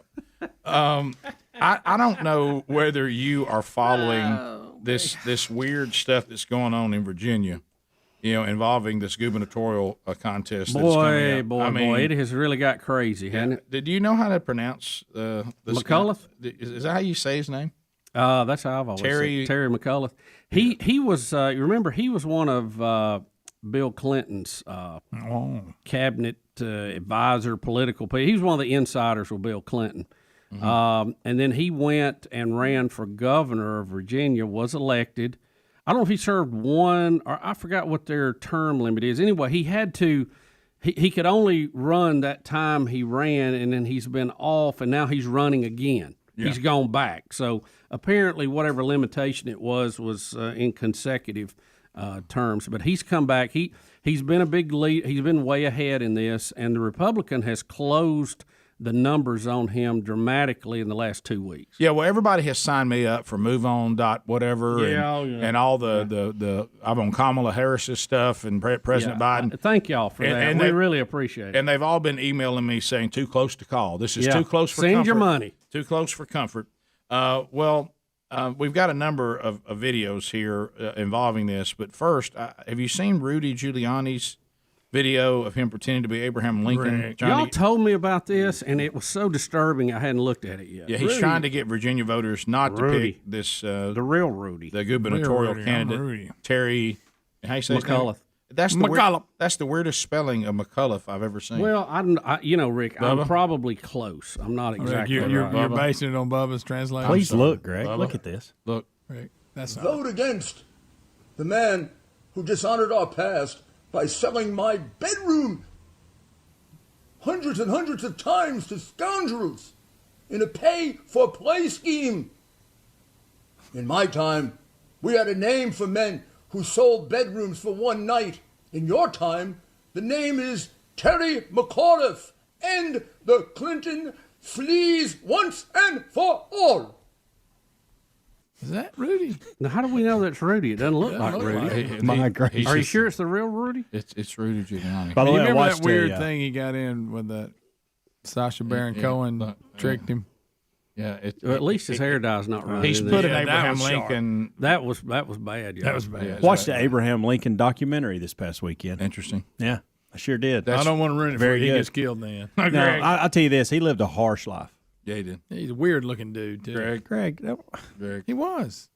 He was. How about Abe Lincoln? Wasn't How weird about looking Ford's dude. Theater? I saw where he took his last breath and was carried across the street. Yep. So that is weird. You need to go see that sometime. It's creepy. We don't have enough time, but we have some other things involving this, and we may come back and cover this. This Kamala Harris video that has been sent out to churches because of this election. People are saying not so fast. I don't know that you can do this in the position of vice president, involving the left loves to talk about separation of church and state unless it benefits them. Right. And then suddenly you're not supposed to be able to do politics from the pulpit.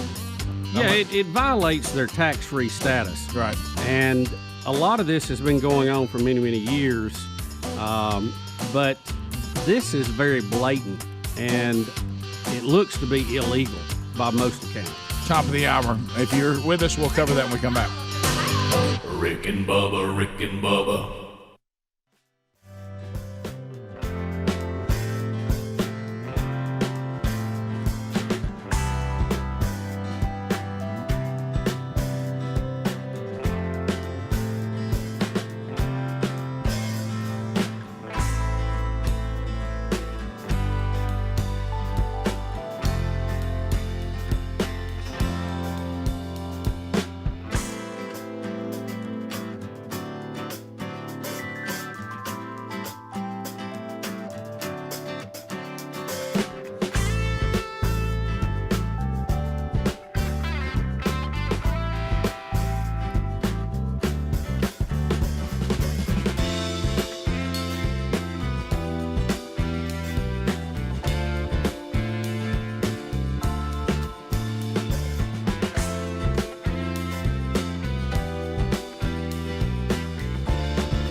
pass the gravy, please. It is 6 minutes past the hour from the Rick and Bubba Broadcast Plaza and Teleport. We thank you for being with us. Speedy, the real Greg Burgess, Helmsy, Eddie Van Adler, all here and ready for a brand new hour. We welcome back for a brand new hour. There's Bill Bubba Bussy. Hey, Bubsy. Rick, glad to be here, and thank all of you for allowing us to do what we do. So if you're just now joining us, we talked last hour. We'll finish this and move into some other topics this hour, including your phone calls. So this gubernatorial race in Virginia has got everybody involved. The Democrats and the Republicans are all fighting. We just watched Rudy Giuliani do some bizarre Abraham Lincoln thing that was just wow. Are we sure it was him? You couldn't tell it was him. Yeah, Don't he? I guess he's got there. a nose on to a fake nose. Well, no, I think this actually may be something generated just online. Absolutely. It's just that's his what it voice. is. His Okay. voice is the only thing that's Giuliani. You know how you can put a cat on your face and all that? It's the same thing. Okay. It's just Abraham Do you remember? Lincoln. Did y'all think that Giuliani I thought he dressed up like that. had a top hat on? I did. Did you really? Yeah, I did. Okay. No, I thought it Now was that I look at it, computer it's obvious it's generated. not, I didn't know how, though. Or you I really thought can't he had tell a it's hat him. on. Just like the cat thing. Just take You Abraham remember, Lincoln. you It's remember just when the I cat did thing. the cat and people were Yes. sending us pictures of the dogs barking at it? Yes, I know, that was funny. That's so funny. So anyway, now we move Step into one. has Vice President Kamala Harris done something that is illegal? Well, at least she's done something. Now, Bubba, tell me. Yeah, Rick, we haven't heard from her in a while. Now, Greg, Was she she on did, the It's border illegal, watching but she her? did something. she did, Greg. She made sure she did a long way from the border. Oh, Rick. But anyway, and so she's trying to use her influence to get the governor Democrat Terry McAuliffe. Is that right? McAuliffe. Yes. Close enough. Reelected and back in and all this, or bring him back, or whatever happened.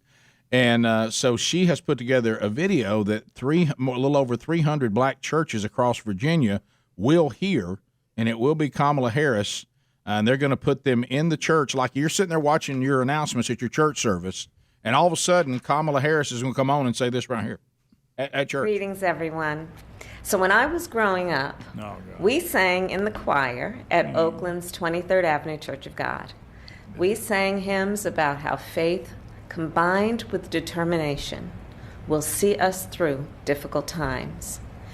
And we were taught that it was our sacred responsibility to raise our voice and lift up the voices of our community. One of the most significant ways I believe that we can each use our voice is through our vote.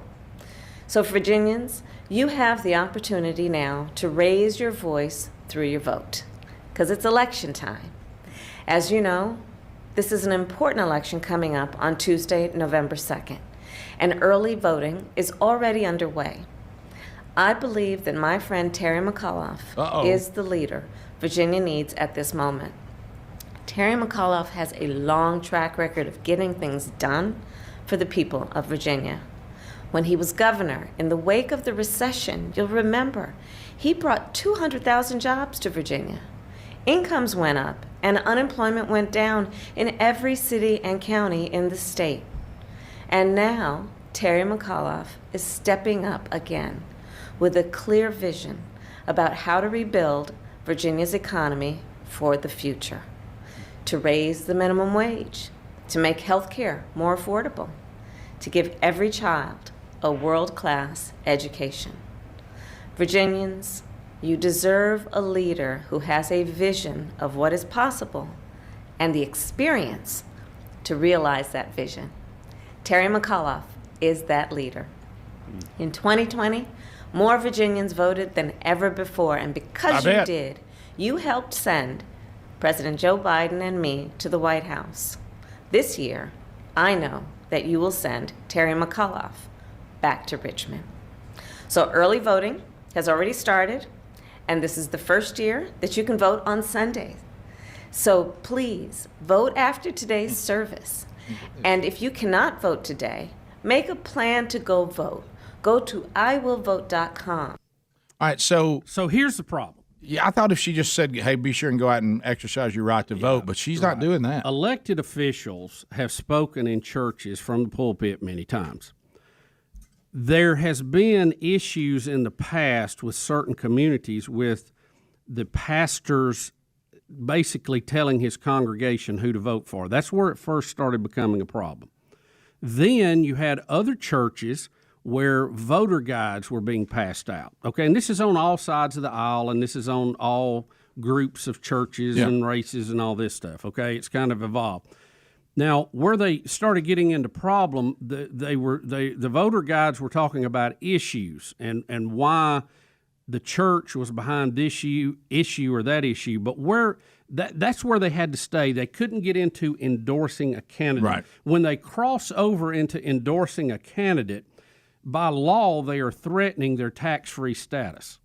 And as people are saying, this is a blatant campaign ad. And they are correct. If she had just stayed with what she was saying and not endorsed Terry McAuliffe for governor and said, go out and vote for him, you would have been fine. But this actually crosses the law. And it'll be interesting to see what is done about it or not done about it, because this is a pretty high-ranking federal official who is clearly breaking federal law. Yeah, you hit it. There's nothing to add. I've been to church services before where they say, if you'd like to see where the candidates stand on every issue, here it is. They never tell you what. Voters guide. And then they say, you go out and vote whatever you think is right. Exactly. But if you want to be educated on things that we as followers of Christ care about, here's where the two candidates stand on these issues, and then you make your own decision. Tony Evans did a whole series on this last election, and all he really was saying is, you know, if you are a follower of Christ, you want to do the best you can to vote for the things that biblically are not up for debate. But he never said this is who you want to vote for and who's not. Here's why your vote's important. Here's why this is what's important. This is what's not important. All this, but you can't get up there and do what she just did and say, "Hello, I'm the vice president. Go vote for Terry McAuliffe." No, the way the current law is, that's a violation for during any side, during the video, anybody. during the church announcements. Yeah, you just can't do that. So it'll be interesting to see if nothing's going to happen. The powers I know that be will do anything, or they'll change the law, or how this always happens. You'll have this. And then people on the other side of the aisle will also do the same thing. And then when they're accused of breaking the law, they said, well, you didn't do anything for her, so we ought to get to do it too. And then the law doesn't matter anymore. So it's really about are we going to have laws and we're going to enforce them or not? That's the bottom. I hate to be the person in the room, and you know this. I don't have to tell you because you're saying it without saying it. We know how it currently works. If you're endorsing a Democrat from the pulpit, nothing happens to you. Right. If you're endorsing a Republican from the pulpit, then you're in trouble. Right. And we do have two systems of justice in this country, and it's evolved, and it's directly against the Constitution. And I can't remember the amendment where it says everybody's got to be treated the same. But it's like 14. If these churches, the more than 300, and they're calling them black churches, they're going to get this video. If these same churches would play the Rudy Giuliani video. Well, then maybe there's a better one to play than that. If they played Rudy Giuliani saying we got to get rid of Terry McAuliffe and you need to vote for the other guy or other woman, I don't know who's running or who it is. Two guys. Yes, another guy. Then that would be against the law. And by the way the law is set up for the churches to keep their non-taxed, tax-free status. Yeah, to be exempt from federal taxes. We clearly said they could not get up and do political. Couldn't endorse candidates. And if they're going to do that, then they got to start paying taxes. So anyway, but I'm just going to go ahead and tell you guys, like you said, Greg, to Helmsley when he was watching the story of Abraham Lincoln, hate to tell you how it's going to end. Nothing's going to happen to Kamala Harris. Any of you that think that it is, it's just not going to. Yeah, I wouldn't lose sleep over it. And then you got Stacey Abrams. You remember when everybody said you could not say that the election was stolen from Donald Trump or you'll just be run out of town on a rail? Can't question. Right. Well, here's Stacey Abrams just acting like that she was not allowed to be governor of Georgia. I mean, she's saying it as clear as she can say it. And, of course, McAuliffe is nodding in the background like he 100% agrees with it. Listen to this. You see, I'm here to tell you that just because you win doesn't mean you're won. We've got folks who are ready to take back what they think is theirs, but they are not entitled to our progress. They are not entitled to our justice. They are not entitled to our votes. But either we use them or we lose them. I come from a state where I was not entitled to become the governor. But as an American citizen and a citizen of Georgia, I'm going to fight for every person who has the right to vote to be able to cast that vote. So I wasn't allowed. Well, look, I agree. I want everybody who is a legal citizen registered to vote. I do too. Absolutely. I want to cut down on the people who are not supposed to be voting. Yeah. I don't have a problem with that, and whoever wins. Good with that. We come back, and I know Braves fans are already. I got to talk Dale Murphy with Helms. I have to. Helms has been keeping something. I have to. We'll be back. Rick and Bubba.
21 minutes past the hour of the Rick and Bubba Show. 866 We Be Big is a number. Now, I know Braves fans are already having a difficult week with Helmsy with his hoodie. He's a little on the microscope. Yeah, that his hoodie is trying to get 1 win out of 3 in L.A., and he claims the hoodie even showed signs of working a little bit, even though they lost last night. But the hoodie gives opportunities, Rick. It doesn't give you wins; it gives you opportunities. Right, and you thought those were all there, and you think if it can pull one out, that the Braves will be set up to win the National League pennant. You talking about the 12th best team in baseball making it this far? Yeah. This is a brilliant spin on his part. Serious business. They were undefeated until they broke the hoodie. Yeah, buddy, they lost so many games Somebody in the pulled regular that season. old dusty rag out. Rick, here's the thing. They, as far as the Braves go, 12th best team in baseball. Yeah. Okay. You'd like to be in top 4. That's like Cincinnati making a college football playoff. Okay. Yeah. Central Florida. Right. Something like that. Yeah. They lost to Cunha. Hey, we just lost Soler, okay, to COVID. Oh, really? Yeah, that messes everything up. Right. Squinting. I'm trying to give you a little help. Yeah. That's all I'm doing. By the way, just wouldn't have won any other division out there. Just no hope Acuna would be back at all, right? No. Chipper Jones is hurt. No. Greg, just got a text from a Cincinnati fan. Tell Helms, please don't put our hoodie on. Yeah. All right. Yeah. So, they said, please wear a can I Biden just hoodie say to this? election day. And obviously we're having fun. Some of you don't realize that. I know. If you think that I'll say this: you're giving me way too much credit and power if you think I can affect an 8th inning of a National League series. Well, okay. look, Now I'm going to continue to have fun with this and be intolerable about it. Step one. You said it was causing good things to happen earlier Well, it on the is. show. It was. No, hey, Bubba. If blowing a 3-run lead, It certainly is. Yeah, Hey, the hoodie on the 4th inning for the Braves. All right. And so- Freddie Problem Freeman, is they play 9. Freddie Freeman is back. Yeah. So Freddie careful Freeman is now. back. Careful. He is. So listen. Well, I'm not wearing a hoodie again Freddie. for him. I'm afraid I gave Helms has put Freddie the himself out there. opportunity. So then you bring up Del Murphy. Now, when you bring up about Del the Murph? when you bring up Del Murphy, if you're us and the name Del Murphy comes up, we harken back. the greatest Brave ever. We harken back to the baby That's blue why this is Braves. so hard. We harken back to them being horrible, terrible, never winning. We harken back to being a board op in AM radio who carries the Braves, thinking they'd go into commercial break when they just don't have anything to say. Yeah, sad. Hearing the guy in the background screaming how much a special on Cold Bud. Rick, they may have been the only team in baseball that was totally out of the pennant race by the 3rd week of the season. And the thing that gave us hope, the only thing that we as kids had to cling to, or as young people to cling to, was Del Murphy. Right. Del Murphy would hit a home run in the game, and we would all feel good about it. Now they would still lose 10-1. He was that clean-cut guy that just did everything by the book. He was our only hero. Our only all-star. We had Bob Horner for a little while. Yeah, we did. That but was Del later. Murphy laid the ground for Bob Horner. He did. But that was before. That was long before. They would Bob have put Horner. one Brave on the all-star team, and it would be Del Murphy. Right. So and that was almost by default. Right. So what's happened? And someone actually mentioned this briefly on the air yesterday or the day before, and I diverted it from everybody because I didn't want you to see it. Okay, but then a minute ago I thought enough time had passed that we wouldn't actually play this on the air. So I said, "Hey, I've been holding something from you guys that happened earlier in the week." And Greg was thankful it wasn't what he thought it was. He was, Yeah. and hey, I'm thankful it wasn't that. Right. Well. And so Del Murphy threw out the first pitch. Game 2. And we like reviewing first pitches. We've always done it. And we love Del Murphy. And a couple of things that stood out to me in this. And one that's going to truly – one I think I can almost get over. But one's going to truly bother you, Rick. And so he embraces something that's going on with the Braves when he goes out there to do this.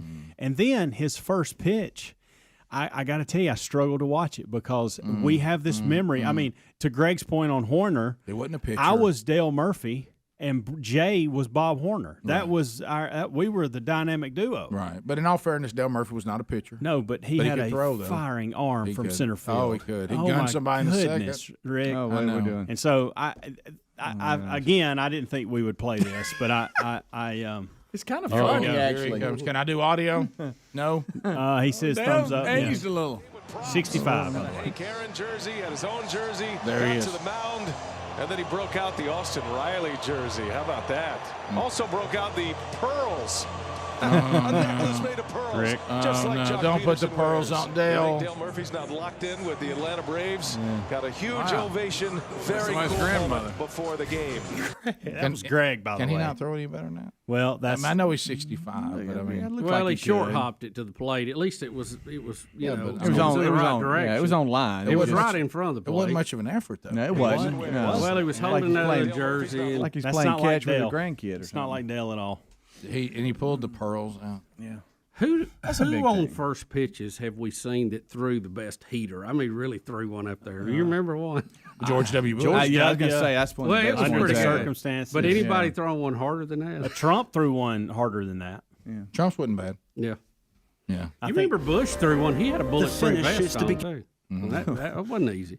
I bet Daddy Bush didn't. That throw was one. just look, Greg. childhood hero. That was hard to watch. And I know everybody's aging. We're all aging. Age is undefeated. Get all that. But I wasn't ready for that. Kind of wish he just stayed in the Hank jersey. I know. A. I know. Left the pearls off. Left the pearls off. B. Please look Not at this. short arm. Okay, let's see. This is Trump. before he was Okay. president, by the way. Step one. Great. Yeah. He did. He gunned it, fires didn't he? A little short arm, but Yeah, fired it he right. threw it like a Reach on back shortstop a little throwing bit. to first base, but Yeah. Right on line. Yeah. right there. Still, under the across the pressure, plate. under the conditions. I wish we had a better video of that. Under the circumstances, I'm wearing a vest, a bulletproof vest. George W. Yeah. Bush is the best. In my That's opinion, the greatest of all the greatest time. Let's first see pitch that. ever. The moment, The everything. greatest first pitch ever is George W. Yes, In I my think so. opinion. I think we I all mean, have I've to got a agree on that. bulletproof vest on. Right. We've just been attacked. Right. Yeah. I'm in New York. Mm-hmm. I'm supporting the first responders. Right. You know how And, buddy, we, and let me tell you, I throw it right down the middle. like the AP writers keep a list, you know, of the football teams or whatever. Should we on our website keep a list of the best first pitches and worst first pitches, and then when a new one comes in, we can adjust accordingly? Well, Bob Carey said no shows do that. Yeah, okay. Well, that's out. That's fine. I love how they had a temporary rubber set up for him. He said, "No, I'll go back to the top." He goes back to, that's another one we have to put in there. Yes. Yeah. He goes back to the correct distance, and yeah. I mean, guys. Yeah. He walks off like, "Yeah, I did that." That was a good one, but I mean, has anybody really thrown a heater up there? Not that I know. One that made that old glove pop. You know, Fit as that. Great. No. No. Speedy, you threw a pretty good one somewhere. Where were we at that we threw out first pitches? And you got a pretty good heater in there. I don't know. I don't remember. I hear he's throwing out one in the banana ball game. That's what I heard. Now, there's foul ball. Greg's going to be in the that, banana. That right there is a guy That's telling right us what we should and shouldn't be doing with our lives. That's it. Good Did night. he just wipe his nose when he did that? Did you see that? It looked like he had snot on his hand. We'll be right back. Rick and Bubba, Rick and Bubba.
We're the Rick and Bubba Show. 866 We Be Big is the number.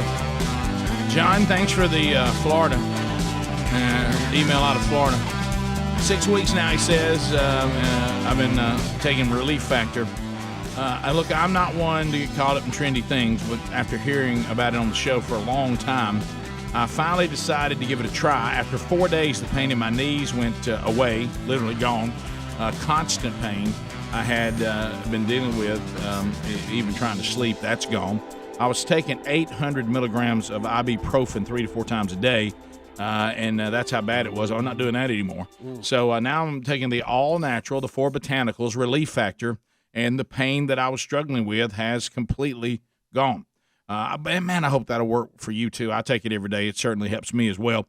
ReliefFactor.com. The over-the-counter stuff like he was talking about, certainly they can help you on the short term, but they're not designed to be taken for your long-term health against aches and pains. It's not good for you. It's got bad side effects. ReliefFactor.com, all natural. ReliefFactor.com, become pain-free naturally. ReliefFactor.com or RickandBubba.com. Under the sponsors button, 3-week supply, $19.95. You'll know inside the 3 weeks whether it's going to work for you or not. All right, we'll hit a couple of headlines, and we'll get to your phone calls this segment and into the next segment.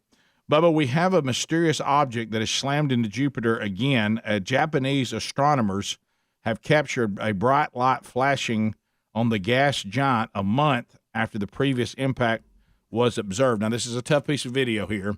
It's really hard to see. Right there is where it is. You see that? And you know what's amazing about this, Rick? Through my whole life, we had never seen anything like this. And we had the comet, I can't remember the name of it, that smashed into it maybe 10, 12 years ago.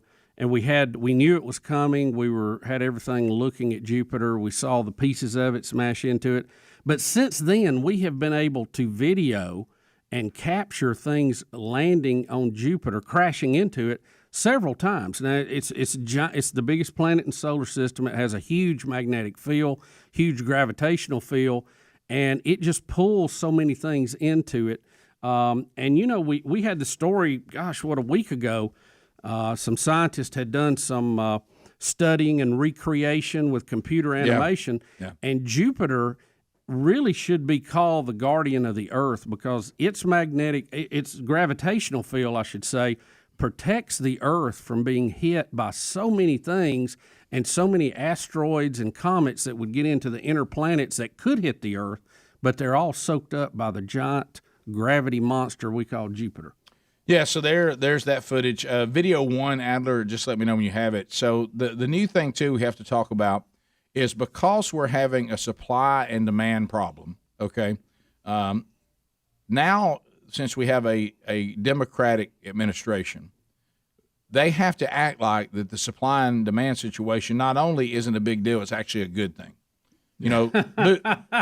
Buttigieg. Well, they're making light of it. Like I heard one time they said, well, this is only a problem for the rich. Yeah, here's Jen Psaki. Yeah. And here she is downplaying it in this video at the press conference. Here it is.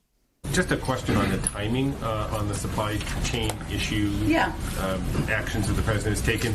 It was clear in March of 2020 when COVID hit that the supply chains across the world had been disrupted.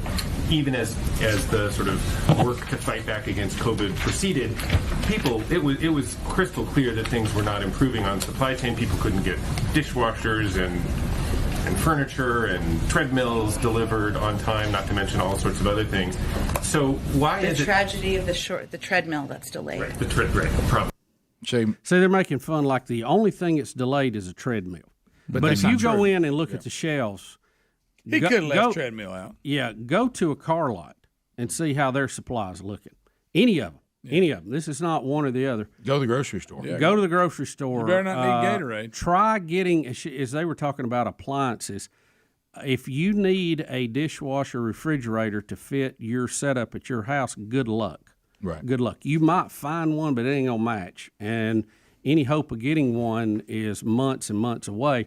I was trying to find a part for a vehicle the other day. They told me 20 months waiting list. 20 months. That's half a year. It is a huge problem. And instead of just addressing it, and I think, in all fairness, Biden came out the other day and said, look, we're going to run these ports 24/7 and all this. They at least was making some effort to try to fix this, although they are the ones helping to make the problem worse with some of these COVID mandates and some of these other rules they've got.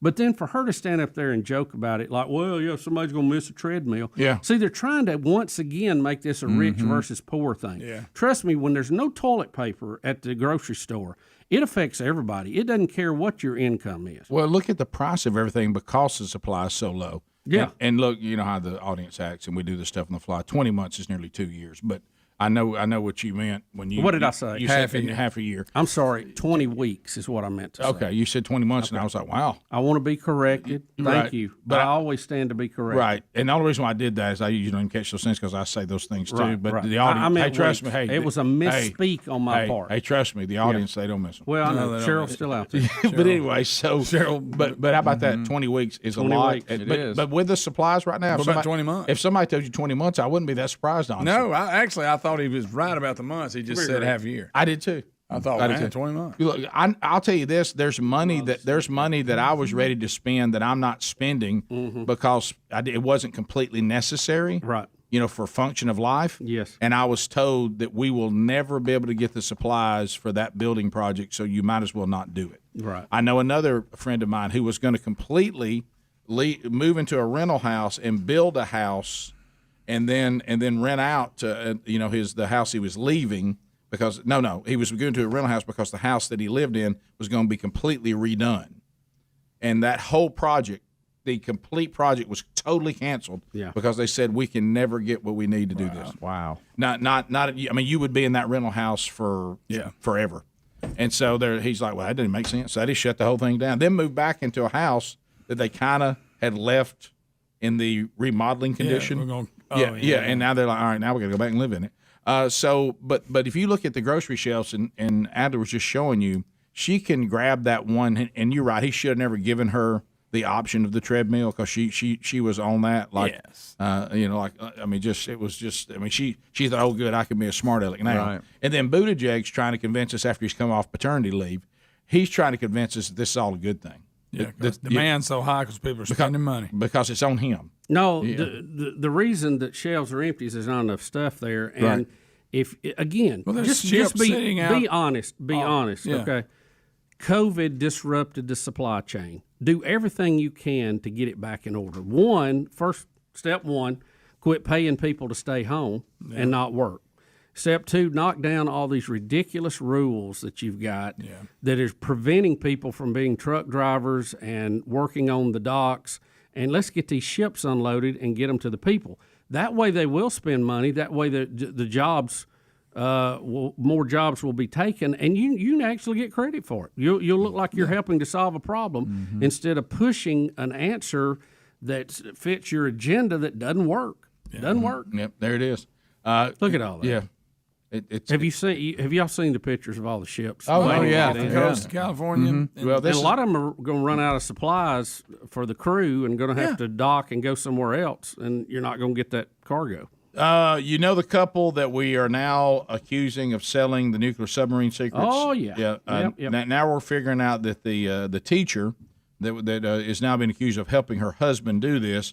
They have people saying she was complaining about her $60,000 a year salary to be a teacher, and she wanted to quit the United States when Donald Trump was elected.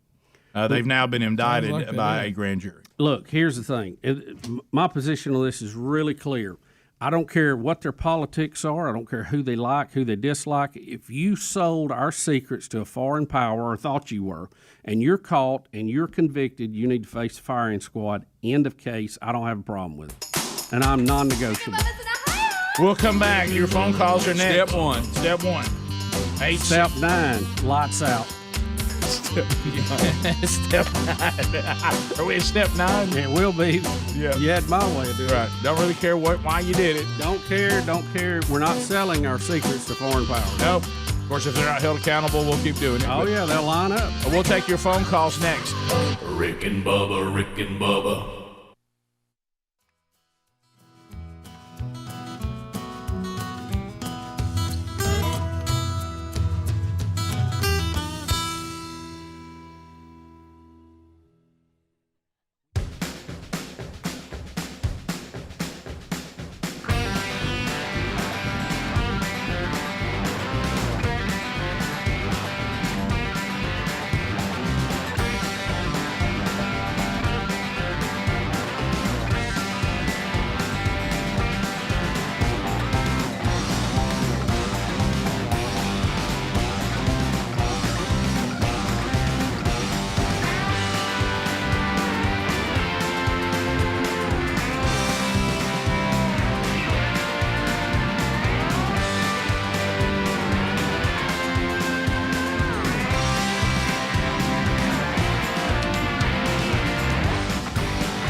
10 minutes to the top of the hour of the Rick and Bubba Show. 866 We Be Big.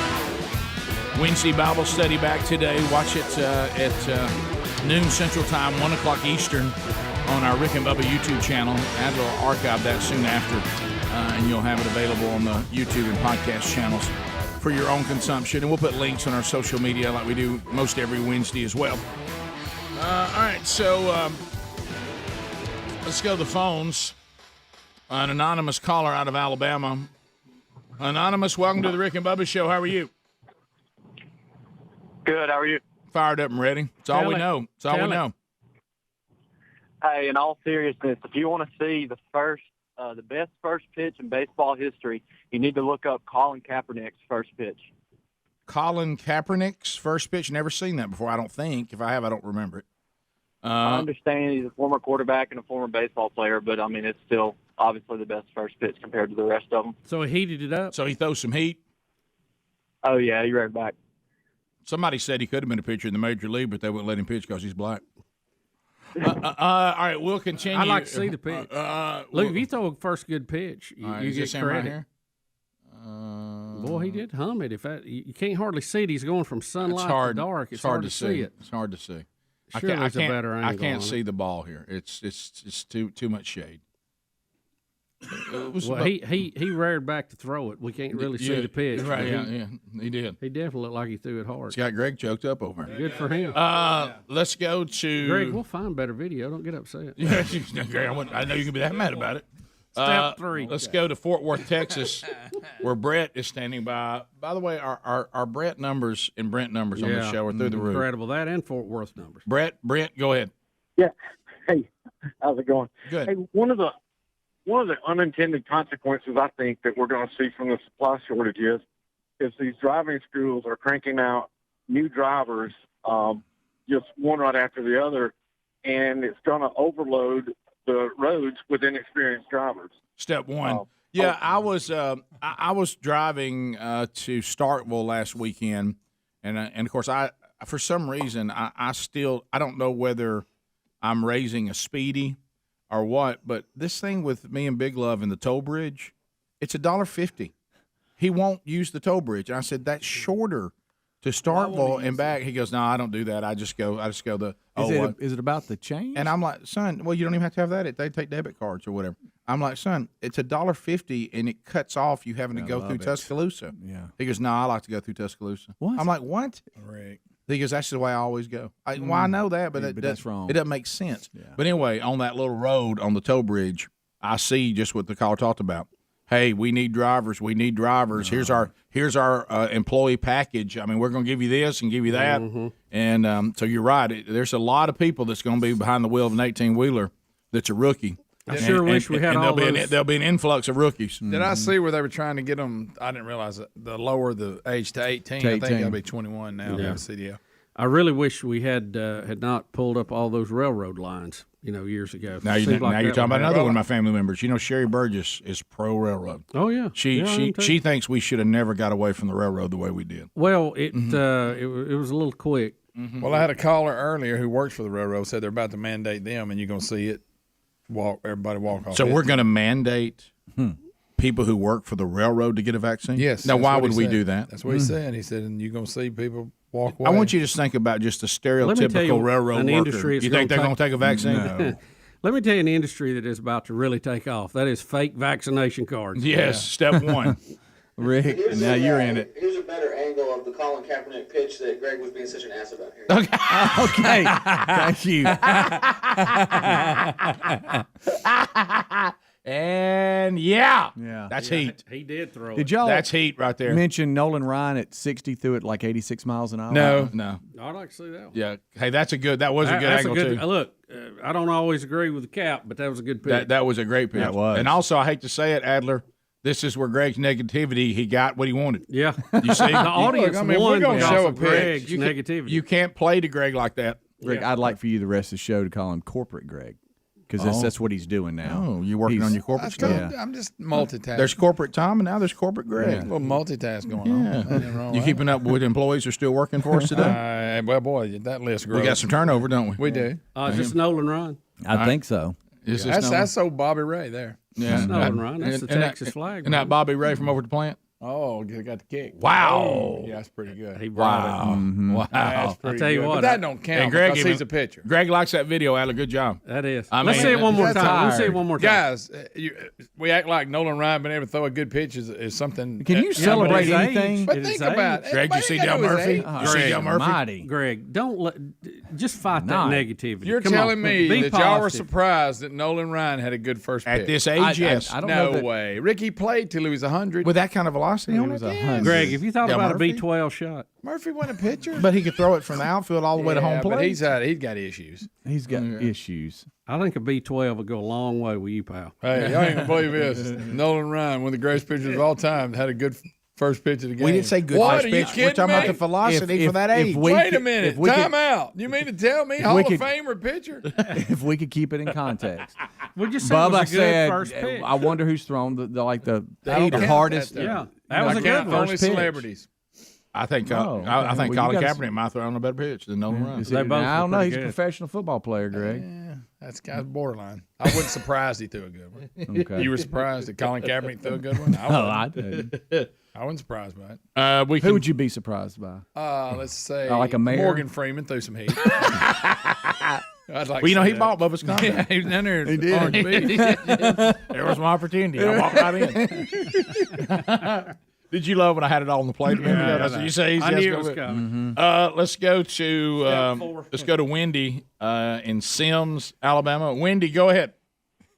Hey, I wanted to tell Bubba that the Andy Griffith had a series between Mayberry and Matlock called Salvage. He was building a rocket ship on the junkyard. He was building a rocket ship. There you go, Bubba. You know, I saw that in some emails. You know what? I'm not sure that's honestly, I missed that. Might have to go check that out.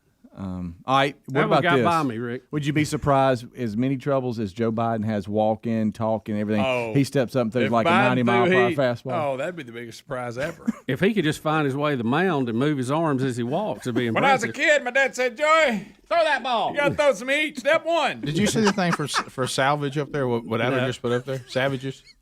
Oh, that's savages. She said salvage. Is this what she was talking about? Because that right there looks like a video I saw yesterday called Lonesome Road. She's completely wrong. That's why you worked two things in. Wait a minute. So she thought that was salvage? No, there is one I think called Salvage where he was in a junkyard. Oh, She said savage. She said savage, singular. The name of the actual movie is Savages. I thought she Well, said look for one that salvage. says salvage, like a junkyard. Look for salvage sales they used to buy for me on WHMA 1390. Yeah. I forgot about them. You're making another minute. Rick, y'all ain't gonna believe it. Lynn Swan, they threw him a football. Here He we caught go. it. Oh, I Greg, couldn't believe just it. stop it. I heard Kevin Butler kick the field goal to charity. Right. Couldn't believe Lynn Swan. Oh my gosh, you're right. Oh my gosh, you're right. It's called Salvage One. All right, well, okay. Okay, so you- So there it is. Oh. He's building a There rocket. you Salvage one. Are you impressed by that, Greg? Nah. There he goes. That's before Matlock, like she said. I know. Oh, Matlock, that's good. That one don't look like it'd fly. I loved him in Waiting on a Woman. Yeah, That was a video. Greg, I don't know about this. I don't know how I've transitioned. I have no idea other than the sunglasses that Andy Griffith had on a minute ago. Yeah, and that wow, stash. wow. You know, I thought I knew all about Look, Rick, he's ready to go into space. the mass suicide of the Jonestown and all that. I thought I knew Rick. all about that. I didn't. I watched the whole documentary on the I other tell day. you, which part did you not know about? Jim the shootout at Jones? the airport? Jim Jones. Oh yeah. Yeah. You knew about the shootout at the airport. Yeah, but Greg, I didn't realize how he started his rise to all that. Greg, wow, It's disturbing. Wow, it really Big piece is. of work, wasn't it? Yeah, and it was one of those kind of. You ever got on some of those obscure channels where they're not concerned whether they traumatize you or not with some of their images? Yeah. I'd never seen such What I a call straight. the high cable channel. Yeah. I'd never been so taken back by the straightforward footage of all the death. Oh, You know, most of the time they kind of sugarcoat it for me to show me kind of a high look from the Yeah. top. Well, they went on in. Top of the hour. I don't know how I got to that. Rick and Bubba, Rick and Bubba.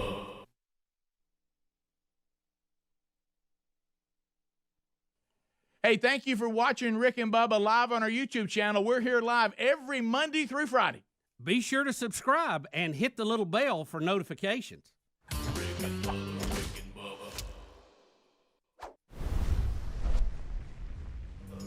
Ooh, my knees. Rick and Bubba. I can't start another day without him, brother. Rick and Bubba. Ooh, there is no other. Rick and Bubba. Waking on their blubber. Rick and Bubba. Gonna be a big star. Rick and Bubba. Fat will get